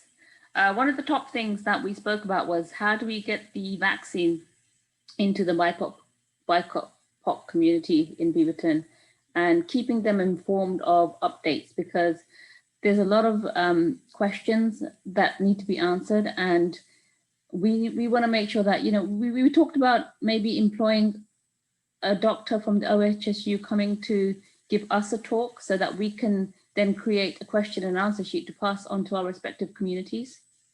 I think Shara also mentioned that she is dealing with ERCO and they have also created an e-newsletter. So we were thinking something along those lines, we're explaining the side effects because, our communities have questions about side effects, updates, are they safe? So all of that information to come together. The second thing we talked about was how do we recruit more minorities into DAB, because we identified that there's a lack of representation from Pacific Islanders and some minor communities in the Arabic community. So we wanted to, you know, make sure that everyone in the Beaverton community was represented, especially in the policing culture. We noticed that, you know, the police are lacking also in diversity. So how do we approach that? The third thing we talked about was affordable housing. We didn't go much into that, but just what everybody else has been saying. So I'm just going to echo those sentiments. The fourth thing, which I'm really passionate about, and we spoke about, was the last 4 years really has been a shambles in terms of human decency. You know, name calling and disrespect has become the norm for people. Hate on teachers has become the norm. So how do we get human decency back into our lives? How do we teach our kids that we have to respect our elders and our teachers? Because at the moment, I don't know if you're aware that the Beaverton School District has received hate email. The teachers have been receiving hate mail saying that they're responsible for the schools not opening, and they're just sitting back and receiving a paycheck.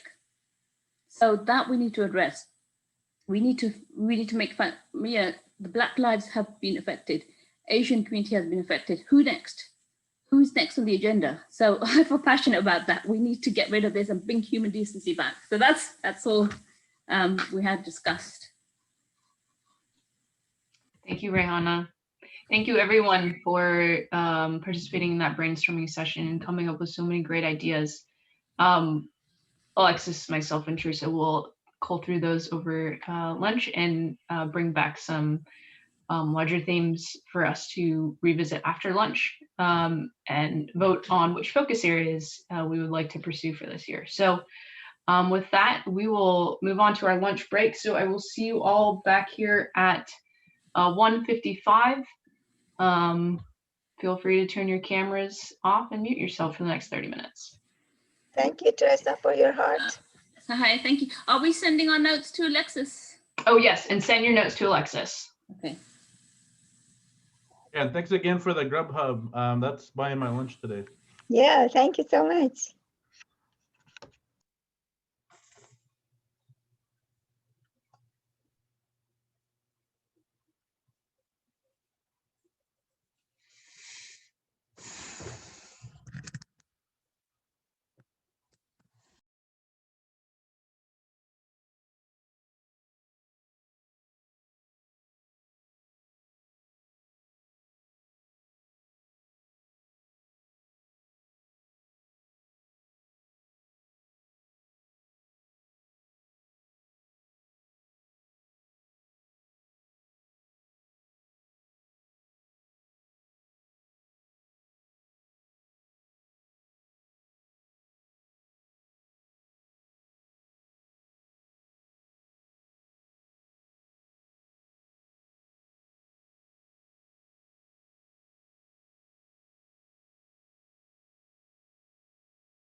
Would you like me to go ahead and get started, Rachel? Or are you waiting for folks to?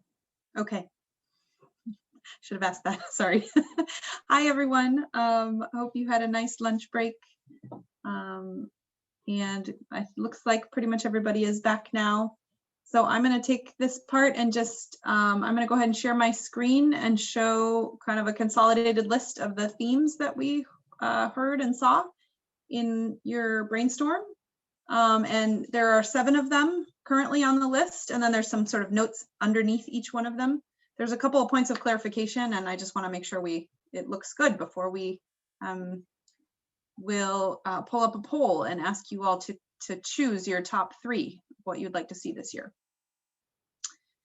So I'm going to go ahead and share screen.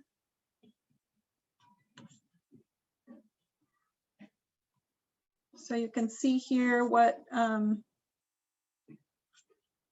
we captured was, what you all captured and we reorganized was, first of all, place naming. And that's a continuation from last year. Second one is a category around business development and recovery. The third is related to the COVID vaccine. You can see some of the notes there about how you all explained that one, since that would be new. Housing, there came up for several of the groups. There was this one on community unification, and we sort of merged that with this idea of addressing the human decency piece that Rehana shared about. So let us know if that feels okay. And there was one on voter engagement, although there weren't any details about what that looks like this year. So that's one question I have for you all. And then there was one that we sort of grouped into support for vulnerable populations.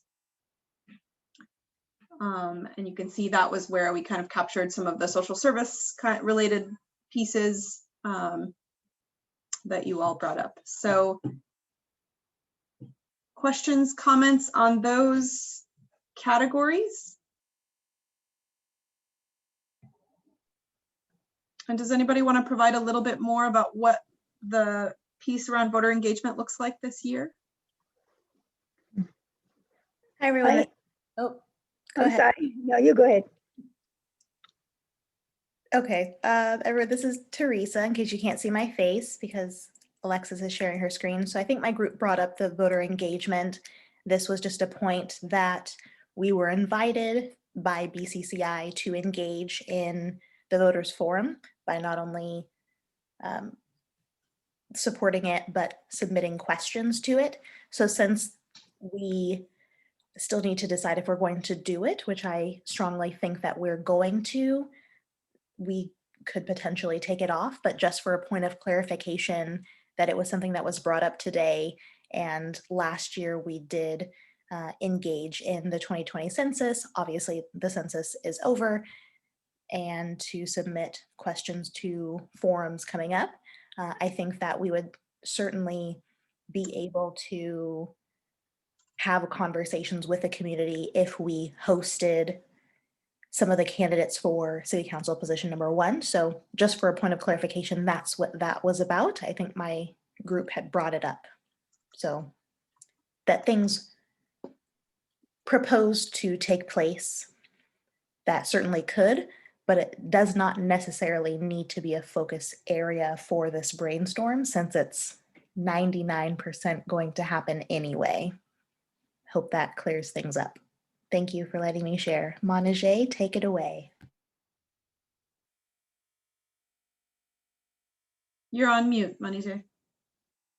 Sorry about that. I thought I read a few things and I got my response. Thank you so much. Excellent.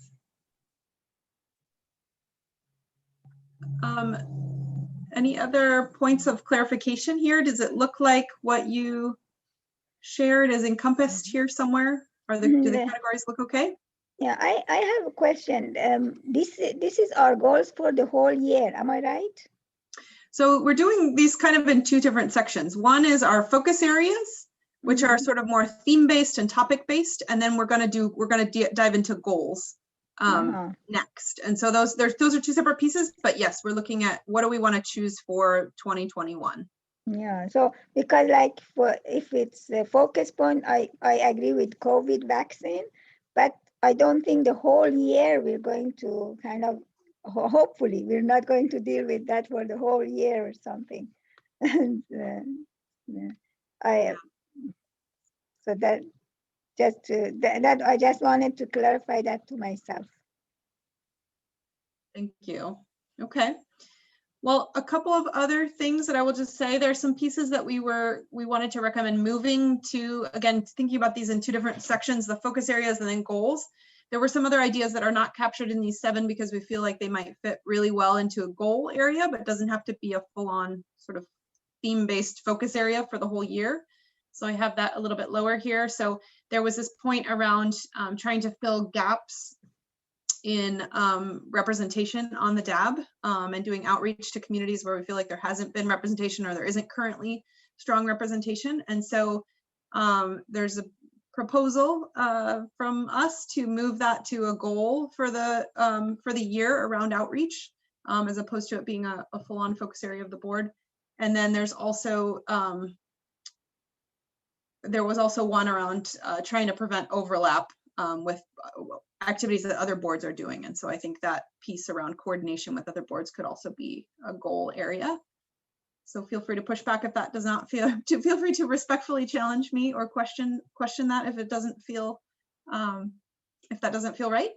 And then there was a couple pieces around the night market, around providing grants to vendors and making the focus more on financial impact instead of the virtual production. And that I just was going to put a pin in and set aside because I wanted to, later in the agenda, I'm going to just share some overall things that we heard from the survey that you all took part in, and then kind of the direction that things are going so far based on that. And those are both absolutely incorporated in that already. So I think, again, that's just sort of a pin to put that in the night market conversation.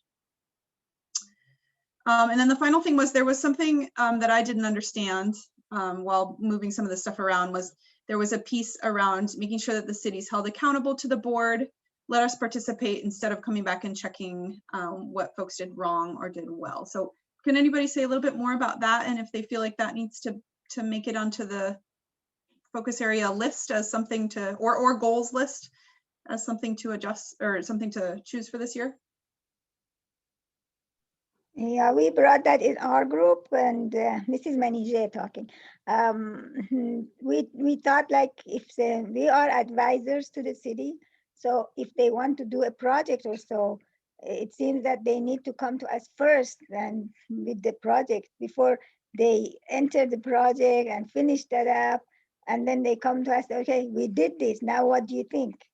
So, and then also if we suggest something, we want them to be accountable, and kind of we should can follow up with that to see if they are kind of acting on what we are suggesting, because we spend our time coming up with those ideas. It's not just like an overtime, we sleep at night and say, okay, let's do this.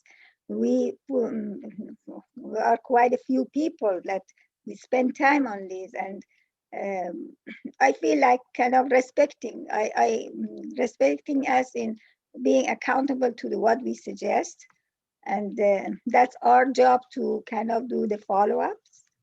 And also for their projects, they come to us first before they do the thing, and then say, okay, we did this, what now, what do you think? That's what I had in mind when I brought it up in our group. Great, thank you. That's really helpful. Thank you. So so hearing that, my suggestion would be to put that into the goals section as well. Maybe something around clarifying roles or continuing to emphasize or support awareness about when and how the board wants to be consulted and how the board wants to do follow-up. Does that sound okay to move that to the goals section as opposed to to put it as a potential focus area?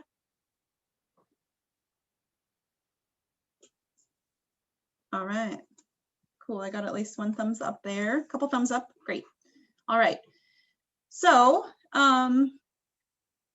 I'm going to move back up here to this list of 7 and just do one more call for any input or objections or suggestions around this.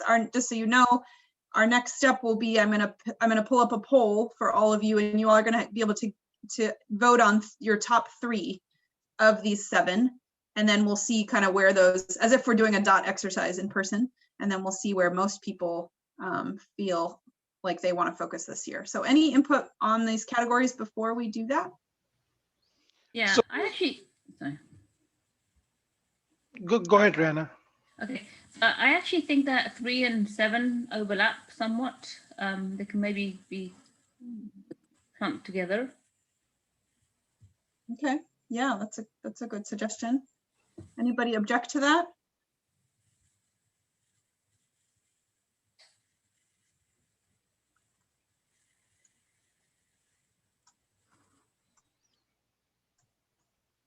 So I had a question. So when you say select any 3, is that like with the priority list, or like all 3 have a like same priority when you select 3? Oh yeah, good question. Same priority. Yeah, the group historically has chosen 2 or 3 focus areas for the year to try to move forward on. So I think they can have the same. You can consider them equal. Okay, so when I'm suggesting 3, that means that I think that all 3 are should be the priority for this year. Correct. Okay. Yeah. Okay.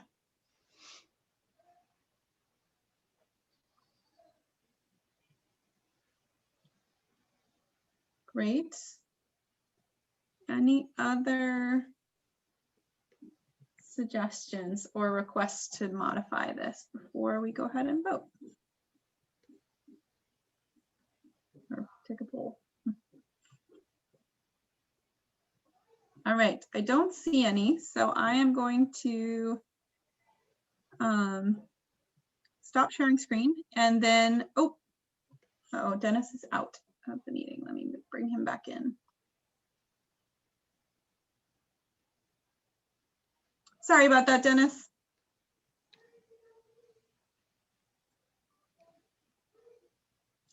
We were just about to go ahead and vote on focus areas. I just have to edit this one to make it 1 instead of multiple. So hang on, or instead to combine those last 2.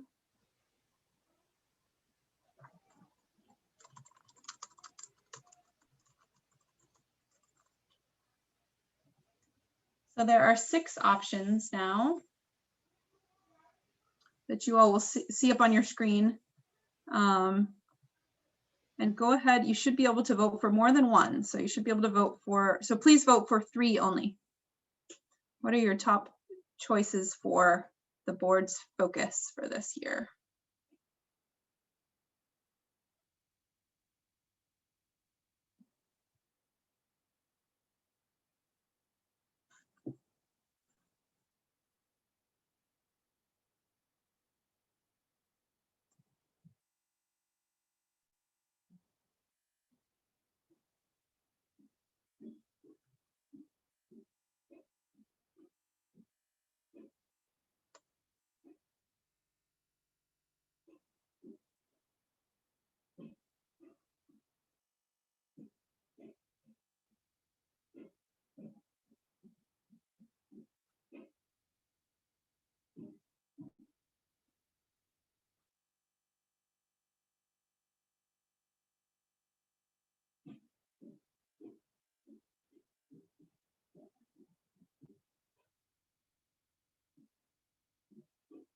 Has everyone had a chance to vote? Great. Oof, it's going to be a tough one. There's a couple of front runners and then some that are pretty close. So I'm going to go ahead and end it then if everyone has, and show you the results.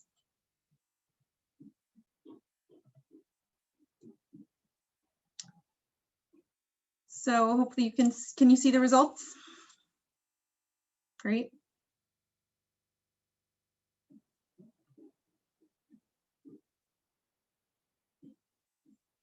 So it looks like definitely a lot of energy around the business development and recovery. And then housing. And then we have sort of a tie between support for vulnerable populations and place naming. We do a tiebreaker for the third one. We could do a tiebreaker. Yeah.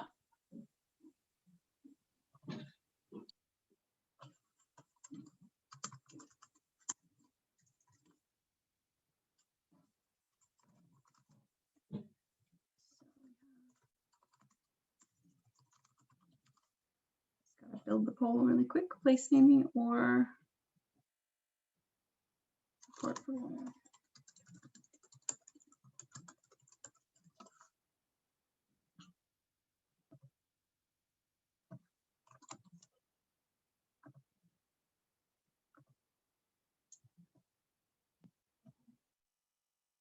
Okay. Go ahead and launch the second poll. All right, if you could vote between the two of those, see if that helps.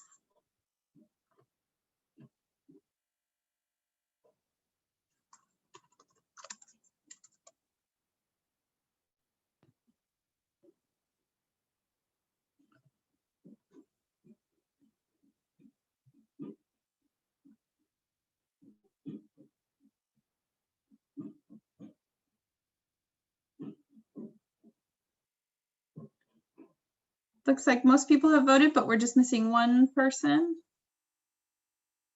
There's someone that hasn't yet or isn't able to right now and can just, you can shout it out or put it in the chat if that's the case.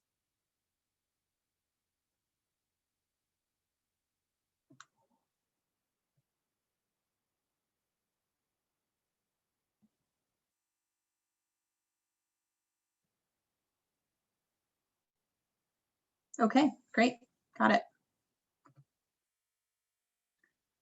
Looks like support for vulnerable populations was the choice for the third one. Great.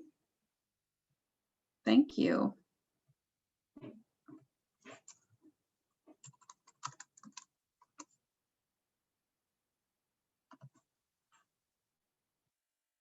All right, I think I'll turn it back over to you, Rachel. Thanks.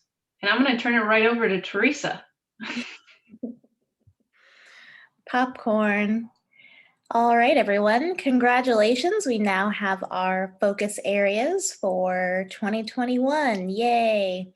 Okay, so now we're just going to move right on along to our goals now. So just to briefly talk about last year's goals for 2020, we had find a way to reimagine the Beaverton night market, engage in local activities, events, and meetings, both virtually and in person, to increase the diversity advisory board and the awareness of people. Oh, thank you, Alexis, for sharing that. 3, to provide monitoring and accessibility for the DEI plan through the review of staff report and assigning progress ratings, speak in front of City Council a minimum of once per quarter, and collaborate on a project or projects, plural, with at least one other city board to be responsive to community needs regarding COVID-19. So since you have those in your mind, we're going to once again go out into our breakout groups, and one question to consider, where do you want the board to be at the end of the year? So what does success look like for 2021? So we had some goals already pop up in our brainstorming for our focus areas. So as we dive into our breakout groups with our facilitator, timekeeper, recorder, and reporter, to keep in mind what you would like to see at the end of 2021. So with that, we're going to break out into our groups. Maybe instead of 20 minutes, we might do 15 because of time. Okay, and then our large group report out would look something similar to what we did for the focus areas. And take it away, Alexis. Break us out.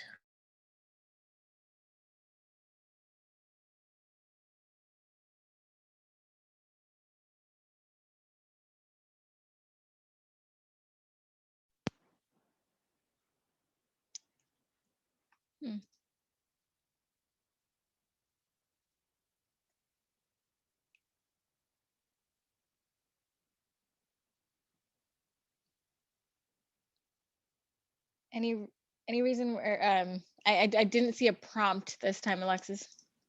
Oh, geez. Yes, let me fix that. Okay. You were in room 2 last time, is that?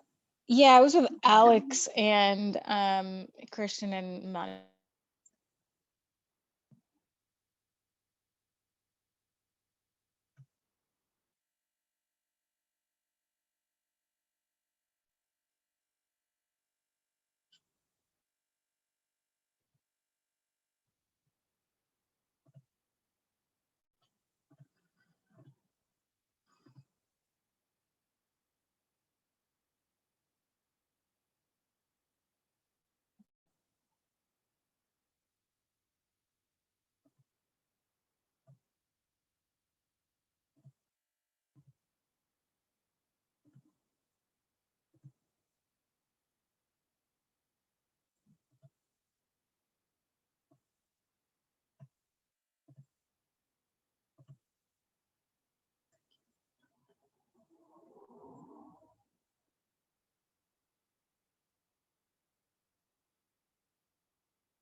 Oh, we're still in the room. Where are we? I don't know. Oh, no. Hi. Hi, you're back. Everybody should be coming back in the next 30 seconds.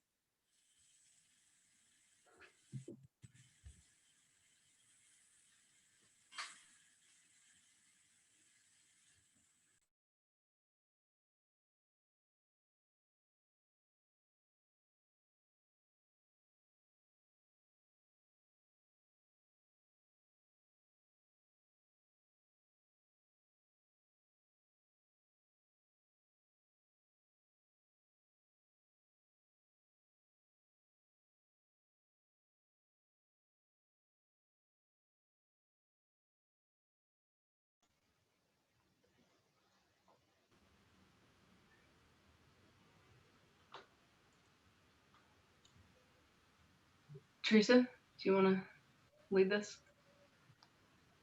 Yes, all right. So we will have our same people, our reporters, report out. All right, Ahmed, thank you for volunteering. You can go first on your group's goal. I hate that quiet like everybody.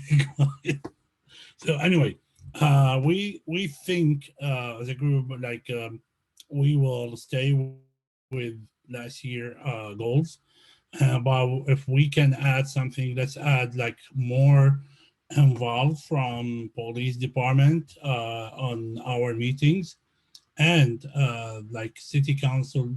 We need like the coordinator being more involved with our meetings, so will be that good bridge between our committee and city councils and meetings. And I think we have some discussion about like naming, place naming too, how the process will be. And I think this is what we got so far.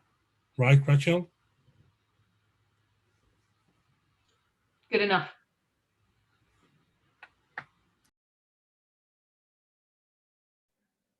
Thank you for sharing, Ahmed, and your chime in, Rachel. All right, who else would like to go next? I can go next. We discussed under the three focus areas, our goals under business development is to encourage more participation in the night market, to have more vendors participate than we had last year, to have at least up to 20 vendors participate, and also to identify those organizations that help the community, and then find a way to recognize them and find ways to build relationships with them for the future. And then on the housing and livability, we want to find boards that we can partner with on housing and livability. And the first board that came up, the first organization that we consider is Home Plate, that actually is an organization that helps with housing for our youths. So it would be a nice organization to partner with in the area of housing and livability. And then support for vulnerable community. We want to have a way that we can showcase our cultural differences, you know, the different cultures that we have in Beaverton. And the only activity that the DAB has for that is the Beaverton Night Market. So we are thinking that we don't only focus vendors, but also use that as an opportunity to showcase we have a very diverse population, to use that opportunity to showcase our cultures and introduce those to Beaverton, to the community as a whole, not just focusing on vendors, but also show a little bit more light on different cultures in Beaverton. So those are the goals that we discussed.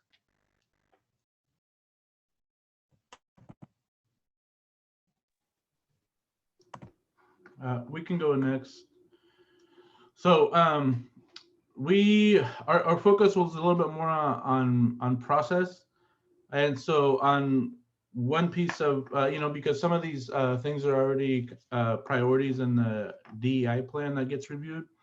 So one of the accountability kind of measures was just rethinking how to find ways to measure that progress on that plan that we review. And another one was the process of on outreach. So partnering with other orgs to meet those goals and finding ways to quantify and measure progress to those goals. And one way is like just finding out a way to track how effective our outreach is. And one of the things that was mentioned in the notes was like there's two particular groups that have underrepresentation. So I think it was Pacific Islander and Arabic. So if we're able to track like our outreach, then we're able to identify those gaps as we're doing the outreach and kind of, trying to avoid having gaps in that. And so, and then, just being engaged in more individualized community outreach and reporting back to the city and maybe making time in the monthly meetings just to hear what we're hearing from the community at large. And then also, we think that if there's DAB involvement in the future of the safety center, making sure that the city can use it to help the houseless or underprivileged folks. That's kind of some things we touched on. And the rest of the team, is there anything else that you'd like to add to those that I mentioned? No, I think you covered it, Kirsten.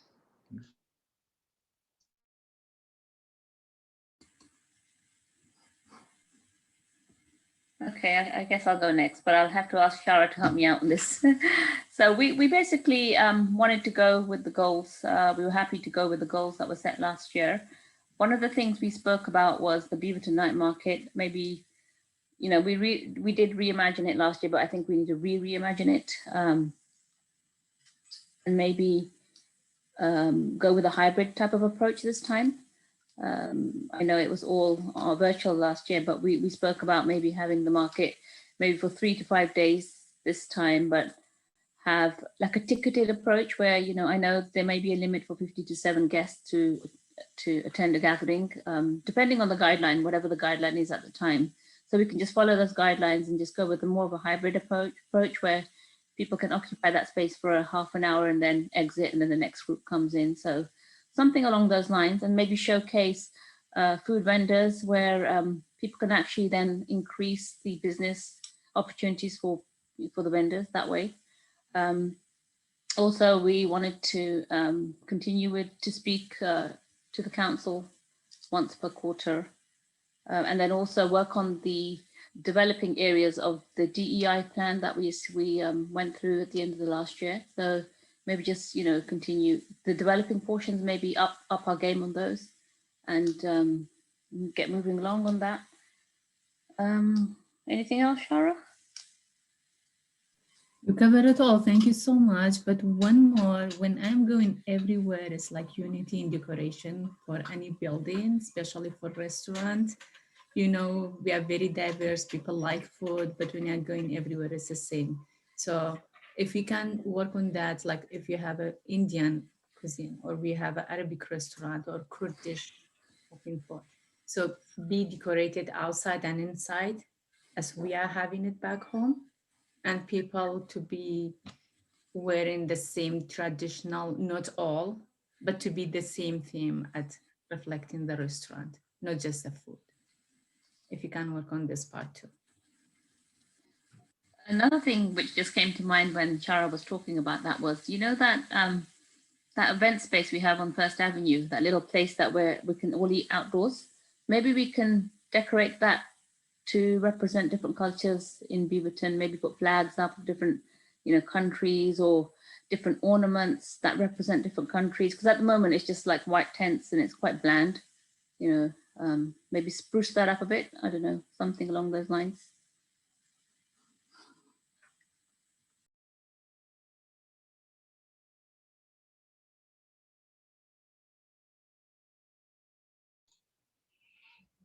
All right, was that all of our groups?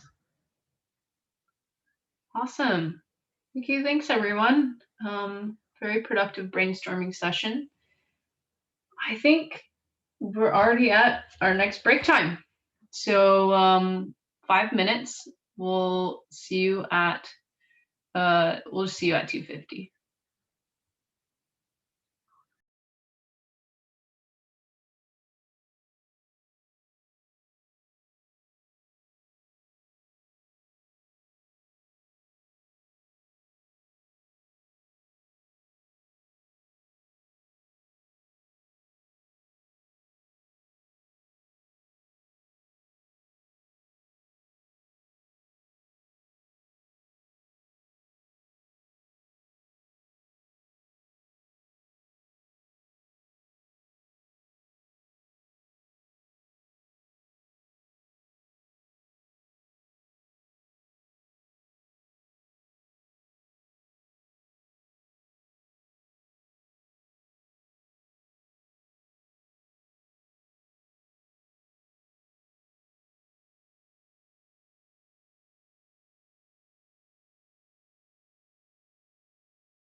Ramon, I'm so curious where you're driving.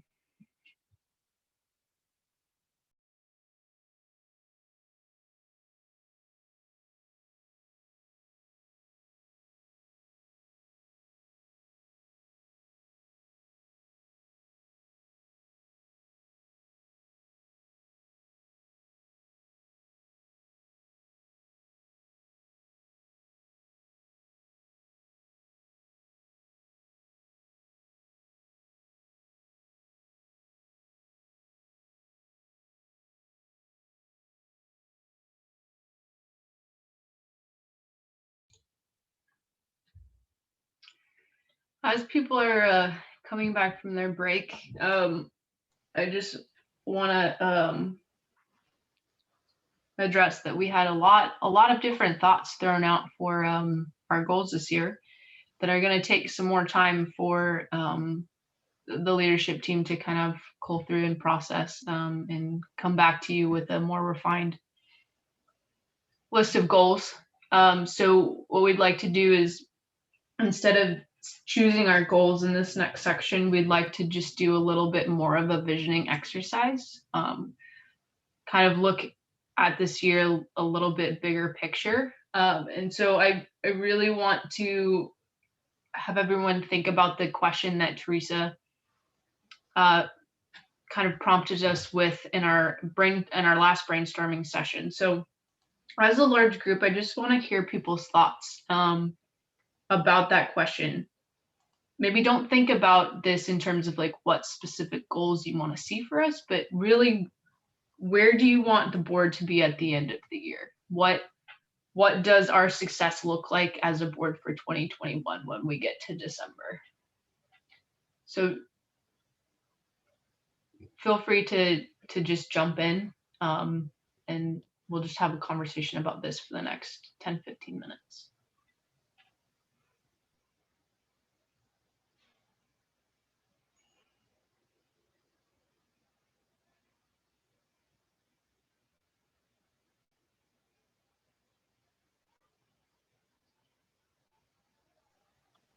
I will say something. I don't have the solution yet, but it's just some thoughts. I think we can walk two tracks. One is do things for the community, and the other track is build our team. And I think we already have a very good idea in terms of how to do things. Now, how to build the team and develop our teams. That's something. Maybe they are. Some thoughts we can add in, like today is very good one. Helped me to understand each other and bond it together, and then yeah, it's a foundation to start establish the collaboration as a teammates. Yeah, so just some thoughts, but I don't have an idea yet because I'm new to the organization. Yeah.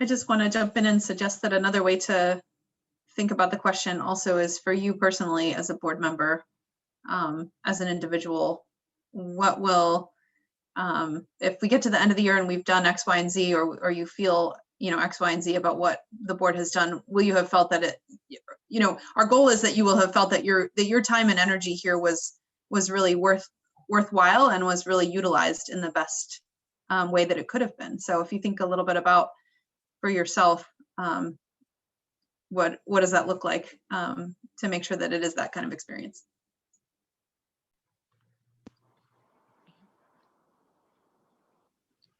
Manager,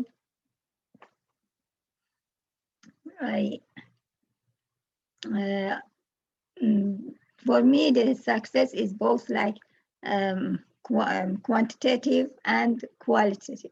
So if I decide like our participation in different activities, that can be both kind of we see how much we bring to our kind of our meetings, how much we have done, and share what we have done. We learned like going to different activities. That shows how much time we spent on that, and how what we brought to our DAP meeting, and then also vice versa, how much we presented ourselves kind of in the other activities, showing that there is this DAP, there is this diversity advisory board, and let them know about our activities. And so that's kind of measurement for my success at the end of the year. And with the experience I have from the last 6 years, I have been really satisfied with our presentation, how much we were present in different activities. And so that's that's my 2 cents. It became more than 2 cents.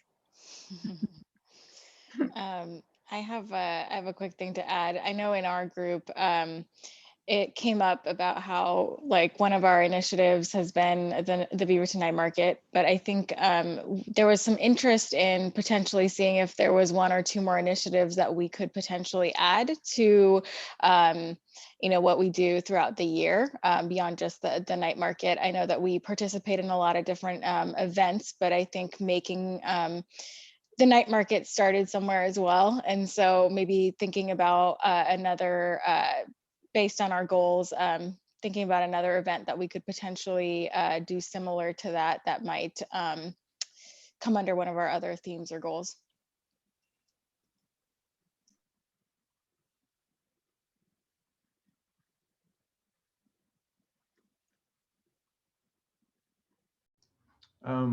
I'll answer the question about on an individual basis, what success looks like. For me, I joined the Diversity Advisory Board because I wanted to be more involved with my community. I wanted to just give back a little bit more. So for me, meeting all of you is a success already in itself. So if I can keep doing that and keep meeting people that are really interested in being more involved with their community in their cities, and I know there's a lot of great work going on out there, so just plugging into those and seeing ways to support those efforts, whether as a DAB or as an individual, I think that would be a success for me.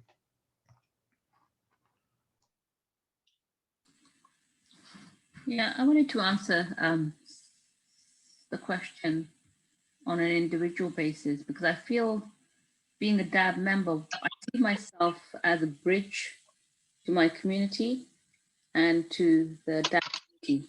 I'm the person in the middle who is answering the questions my community has, bringing them forward to the DAB committee, and coming to a solution somewhat, if not getting answers.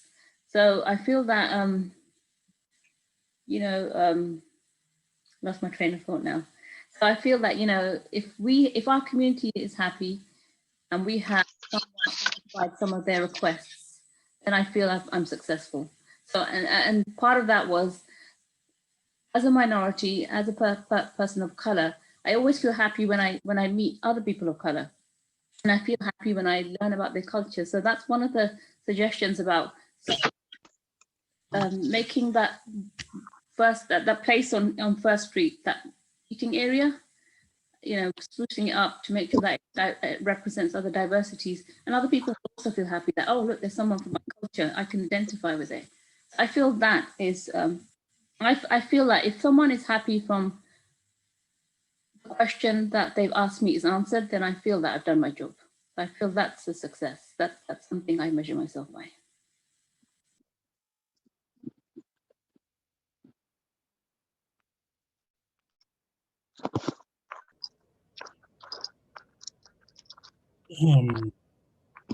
This is Ahmed. For me, I think, as Ahmed, I don't think we success yet, because I don't want to say yes, we did it, because that will make us feel more relaxed, and I don't want like to feel relaxed.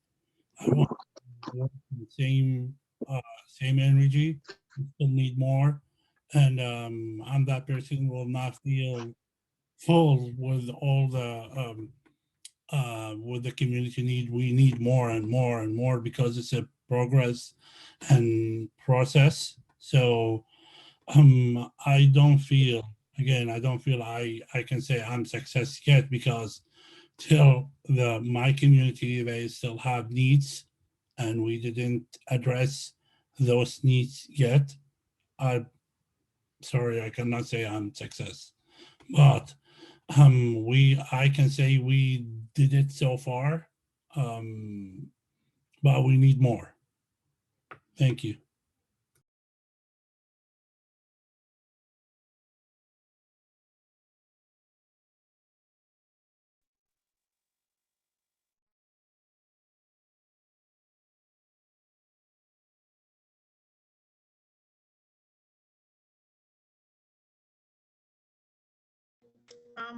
If I can chip in something, I would say, in my opinion, I haven't been on the board for long enough, but in my opinion, I know that the Diversity Advisory Board is doing the best they can to bring all voices to the table. And the Beaverton Night Market last year did exactly that. Most voices were brought to the table. And that to me was a success. Of course, there is more to be done. You know, we're not there yet. You know, we have not perfected the work yet, but based on what we did last year, I think that the DAB brought as many voices as they could to the table, and I'm sure we can do more this year. So yeah, that's my opinion.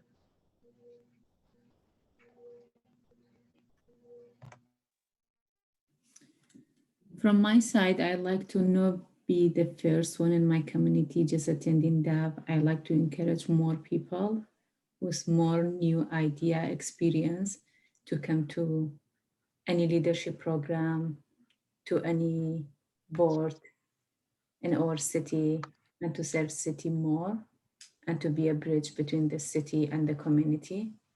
And I'm hoping to get more people. I'm working on it and I'm hoping to get more.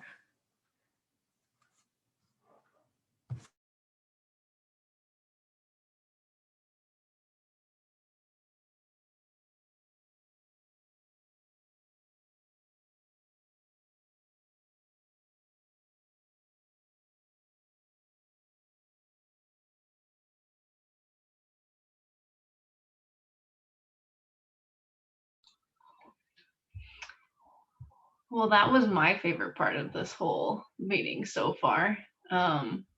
Thanks, everyone.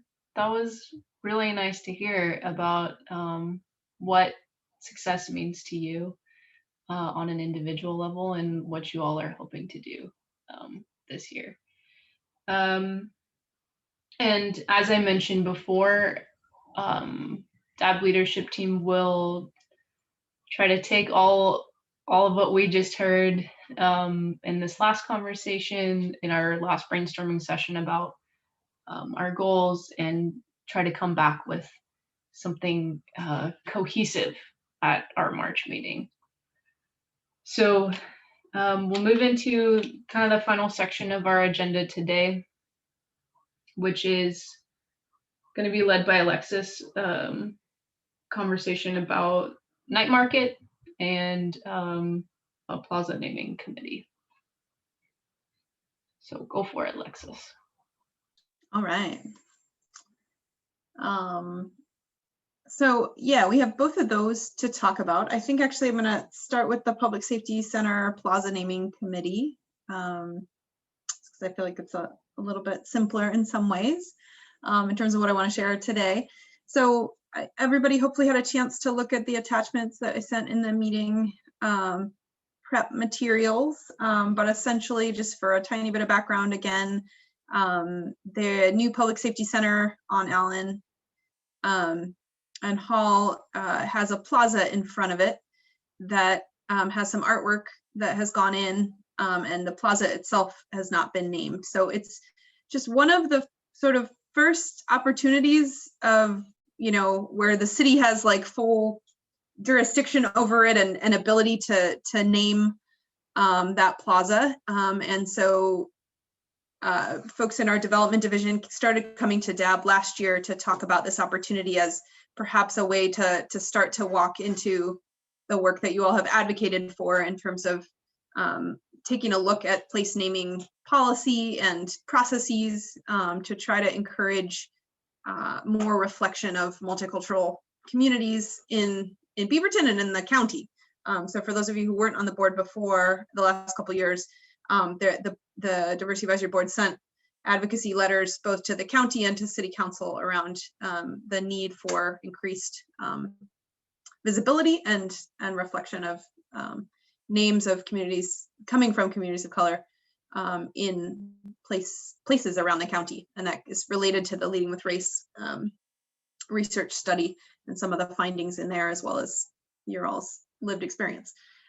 So this is kind of just one little nugget of an opportunity that the city has, that the city is totally in charge of, doesn't have to consult with or try to influence developers to, you know, to choose from a certain list, et cetera. We can, basically the city can just make a decision to name the plaza. And so there, the idea is to bring a small committee together to try to review some suggestions for proposed names for the plaza, and then to make a recommendation of some options for council to make a decision about this. So the committee is going to be made up of somebody from the Beaverton Arts Commission who has artwork that's placed there or has facilitated artwork that's placed there, Diversity Advisory Board, and somebody from each of the neighborhood associations that kind of butt up against that property. So that's the idea. The committee really only asks, it's a very temporary committee, only asks for probably 3-4 meetings ish of this to get together and just kind of consider the outreach strategies and the feedback that comes from the community and make these recommendations. And so gonna start in April or start meeting in April, and there'll be some activities through sort of July and August, but probably looks like maybe 4-ish meetings, and then some other activities if you want to participate. So is there a representative, or are there folks who want to volunteer to serve in this capacity? And just recognizing that we have some people who are already serving on subcommittees or who have said that they're interested in serving on the Beaverton Night Market subcommittee, et cetera. So know that a lot of you have already committed in some ways, but are there people, is there a person or people that are interested in stepping forward for this one? And it looks like Teresa has a comment or question. Yes, just a clarifying question. How many people are you looking for to be on this subcommittee? Theoretically, 2 people or 3? 1. Thanks. Yeah, we're just looking for 1 DAB representative. Okay, I guess I'll be interested. Awesome. Thank you, Raman. Anybody else wanna rock, paper, scissors with Raman, or are we happy to put his name forward and move on? Awesome. All right, that sounds terrific. Thank you. We will be in touch with more info then for you, Raman. Thank you. And opportunities to report back and share in the regular monthly meetings, but really appreciate you doing that. And for those of you who don't know, he already served on a bunch of hiring panels as well on behalf of the board. So jumping right into all kinds of opportunities. The second piece on here is to talk about the Beaverton Night Market Subcommittee. And this is something that we have every year to help guide, we have had every year to help guide the project. I want to thank everybody for participating in the survey that I sent a couple weeks ago. Almost everybody did it, which was great. And I just wanted to first share a little bit of the feedback that we heard, and then just mention who has volunteered to be on that committee. And we actually have the number of people that we everybody who has said that they want to be involved is welcome to be involved, because we have the right number of people. So that's not a big controversy. So I thought I would just say a couple of words about what we heard from that committee, because I think we should have some additional, or from that survey, because I think we should have some additional conversations perhaps this year. But so there, certainly coming out of the survey, we definitely felt like there was this really strong sense, makes a lot of sense, really strong sense of wanting to gather in community. And so wanting to make that possible however we can. So really almost everybody said we think we should have a hybrid event, and we think it should happen this year. That's totally the way that we're leaning, and we think that we can do that this year. So that's absolutely something that we heard strongly from you all, and we're already moving in that direction.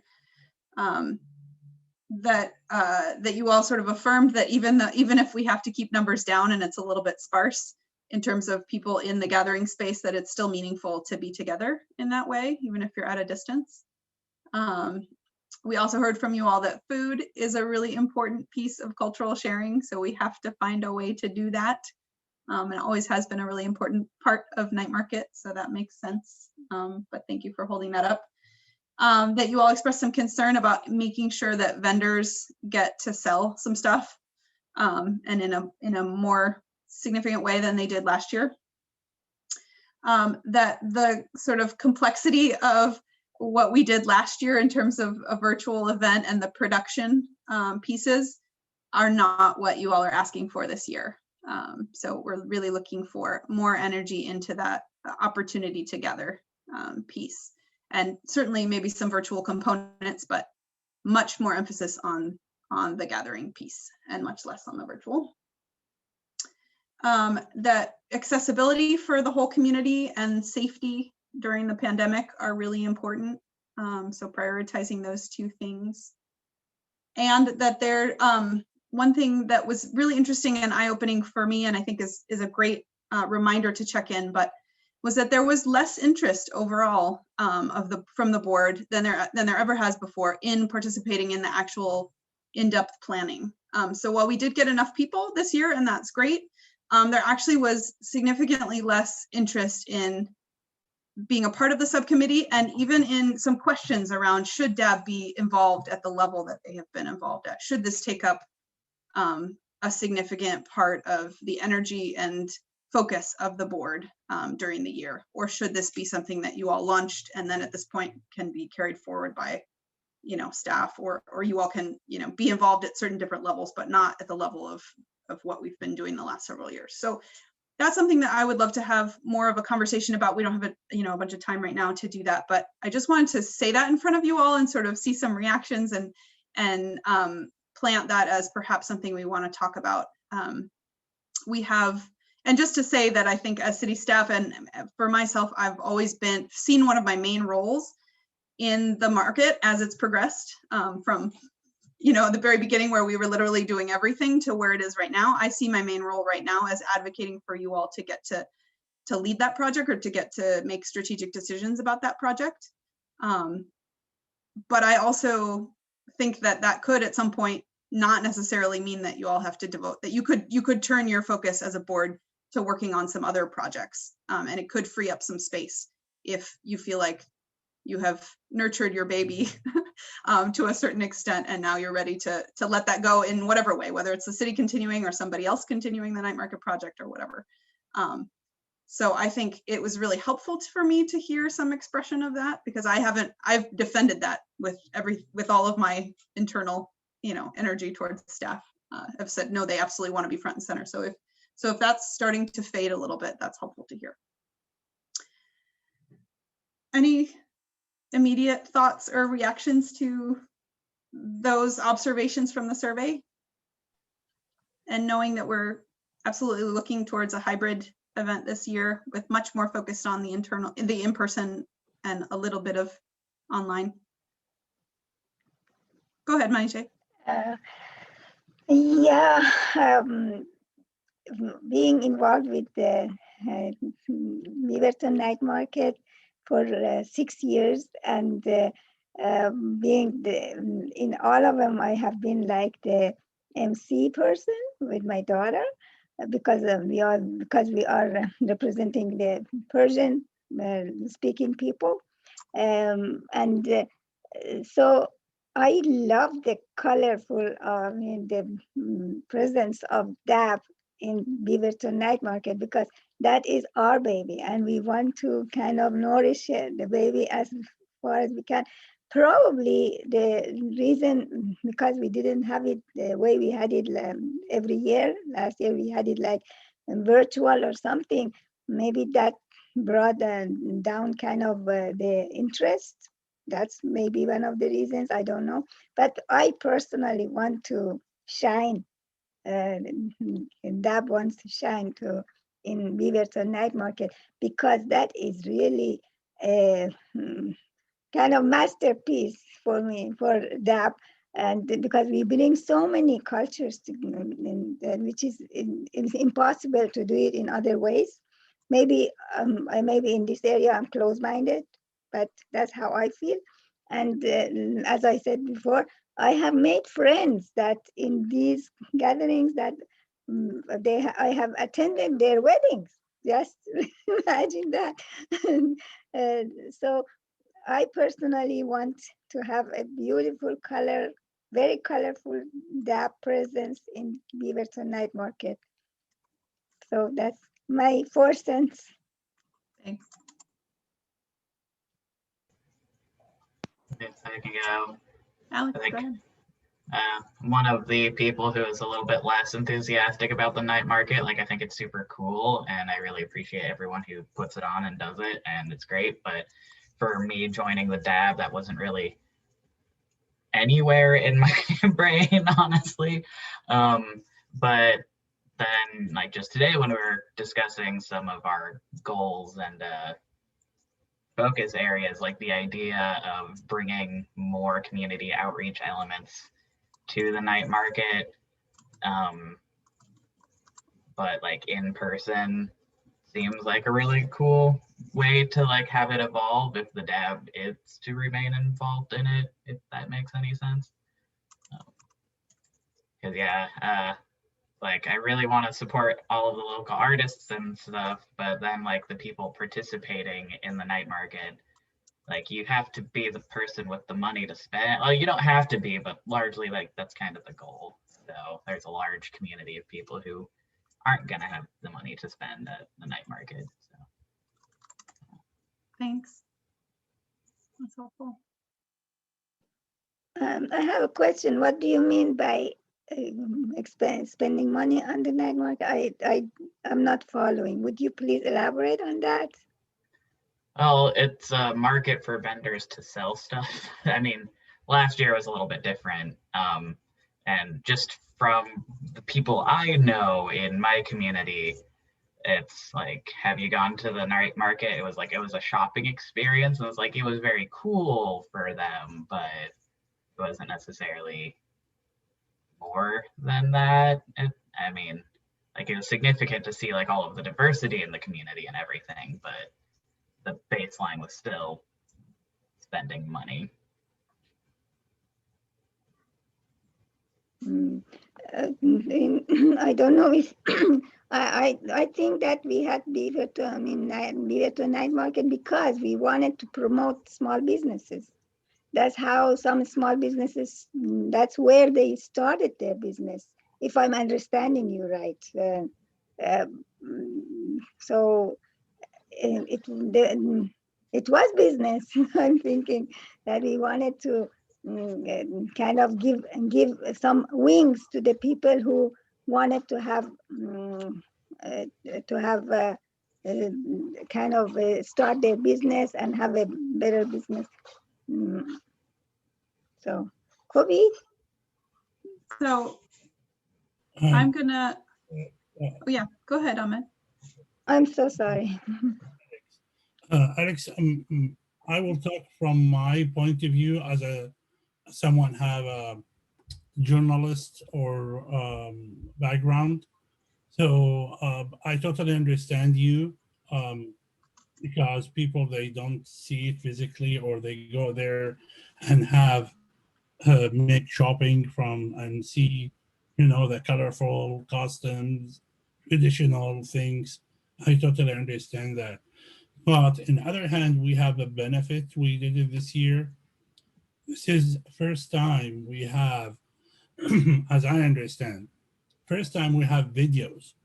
So those businesses who involved with Beaverton Night Market this year, now they have professional videos. They can share it on their Facebook page, on their web page, and like I think like numbers we reach as a physical people, I think was like 7,000 before, I think 2 years, 3 years ago, visitor for the night market.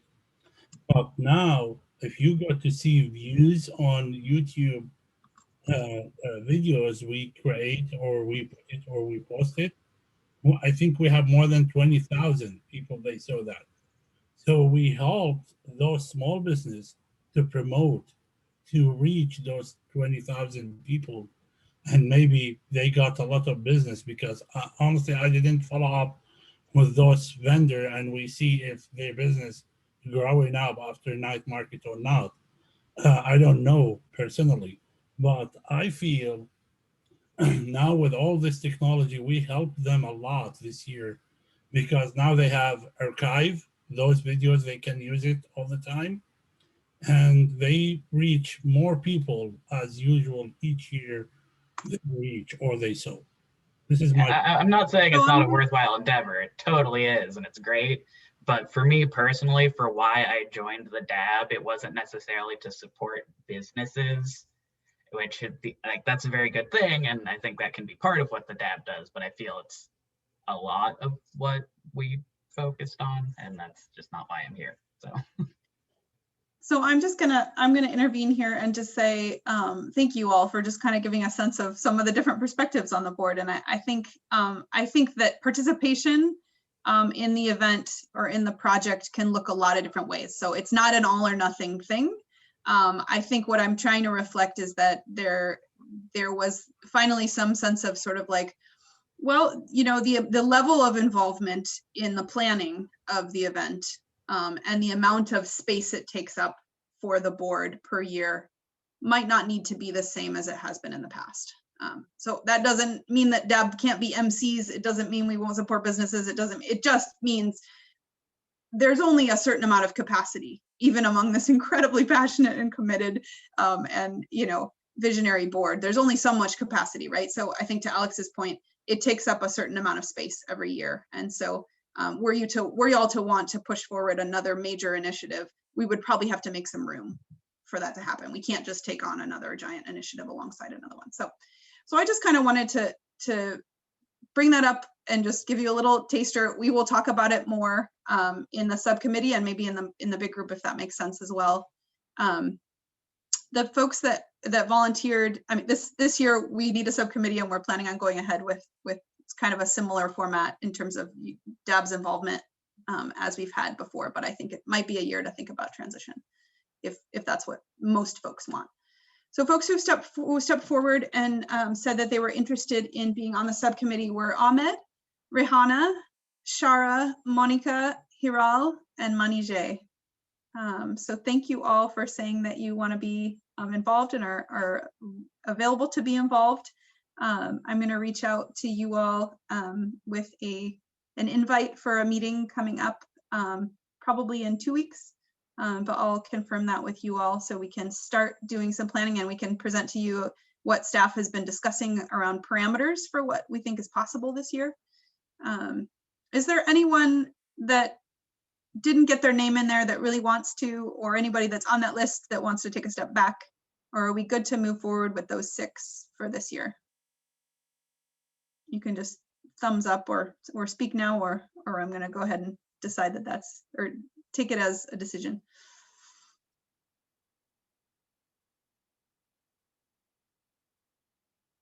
Awesome. All right. Well, thank you very much. We have representatives for our couple of committees. It's awesome. Thanks, Alexis, and thank you to those of you who volunteered to be on the Beaverton Night Market subcommittee. Ariana, did you want to say something? Yeah, I have one question. So, you know, we had that resource located to vendors. Can't can't remember, the other speaker came on, she said the city were giving 50,000 to the vendors. Did we decide how that was going to be distributed? So I will have some follow-up soon. Rachel has just shared with me some starting notes on an application draft. But the next step is that she's planning on finalizing or sort of like coming up with a draft and sending to you all for feedback as well. But there, as she shared last time, there is approval to go ahead with that. So it's just a matter of facilitating the process for the grants. And you will hear soon about an application. Thanks, I meant to mention that.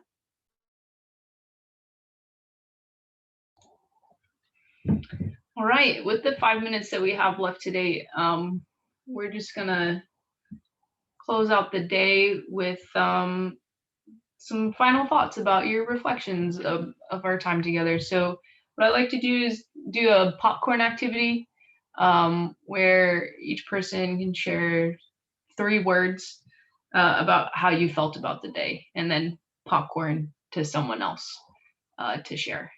So I can start. So my 3 words are productive, engaging, and community. And I will popcorn to Anusha. Thanks, Rachel. My 3 words are excited, hopeful, and refreshed.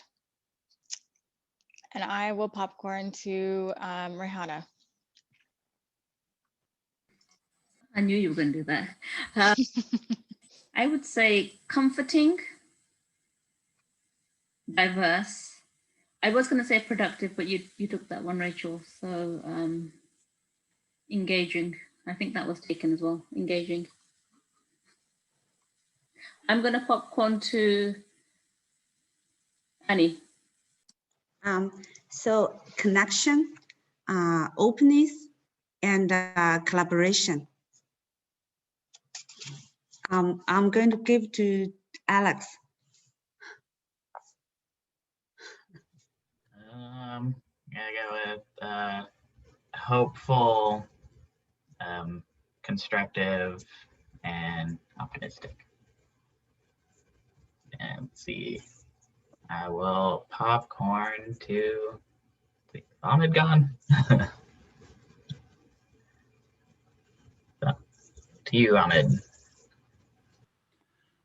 Thank you, Alexis, and thank you to being like open-minded for my response. Thank you so much. I can say optimistic, excited, and thankful. We'll go with Shara. I knew it. Okay. Grateful to be with you again for another year. Very optimistic. Hopefully COVID go over and we can meet in person. This night market to be in person this time. And hopeful. I will throw it to Raman.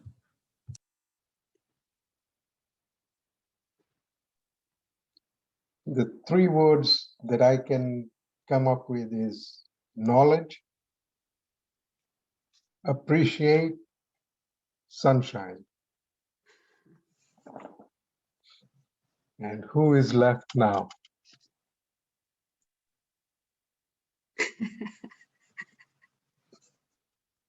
I guess we've covered everybody here. Oh, no. I think Hiral wants to go.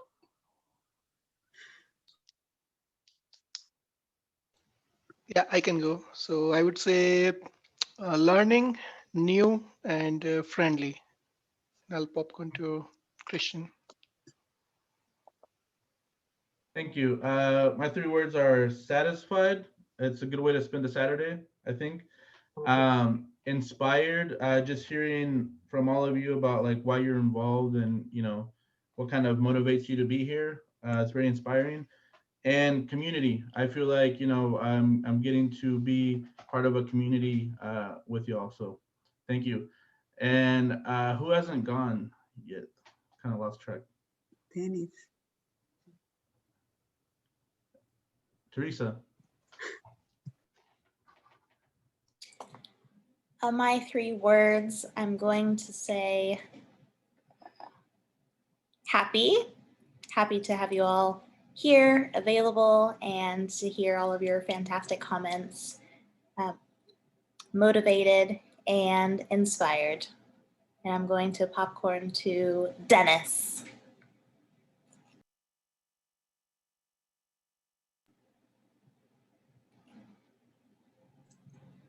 We there again?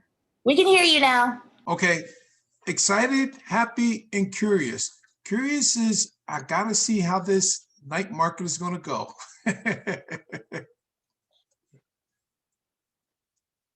And who else is left?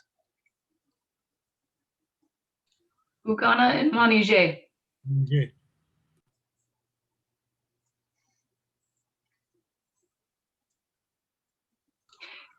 Ugana, do you want to go? Okay, I would say fulfilling, exciting, inspiring. So I'm going to be the last. I hope I am not the least. Just kidding. I'm sorry. You brought the whole dictionary of beautiful words, so I came up with the paragraph because when I saw the kind of goodie bags at the door, and then I saw the the email about the coupon for the food for the meal. I got so excited. I wrote this down, created a warm welcome feeling a few days before our retreat by dropping off goodie bags and the agenda, and plus the agenda and the invitation to a meal was kind of phenomenal, really, and calls for a deep appreciation and gratefulness toward our always great Alexis. So Alexis is my the beautiful word that I want to use, because I think you are the one that bring us all together and make our board really meaningful. For me, you are a wonderful role model of all the guidelines that we have, and I learn a lot from you. You're a great mentor to me. So, and now I'm adding, I'm grateful to you all. And when Monica had to leave us, it made me so sad. That brings me that how vulnerable life is, how delicate life is, that she is full of life, and now she had to step down a little bit. She's coming to join us soon. I'm positive about that, but that made me really sad, that how we can lose each other. So I really want to ask God to give me the power to appreciate you all. And I love you all. Well, Alexis, it's going to be tough to top that, but do you want to do 3 words? Sure, I had focused, interesting, and committed. Thank you all for such a productive day. Thank you. And for your energy. I'm giving you hugs. Yeah, thanks everyone for showing up today, for participating on Zoom for 5 hours. It was great to get together with you all and to get to know you a bit better and to accomplish so much today. So we'll see you in March. Can't remember the date, but we'll see you in March. Bye, everybody. Bye. I love you. Have a great weekend. Great Bye-bye. day. Be safe. You too. See you soon, Manija. I'm coming to See you bring soon. a gift card cookie.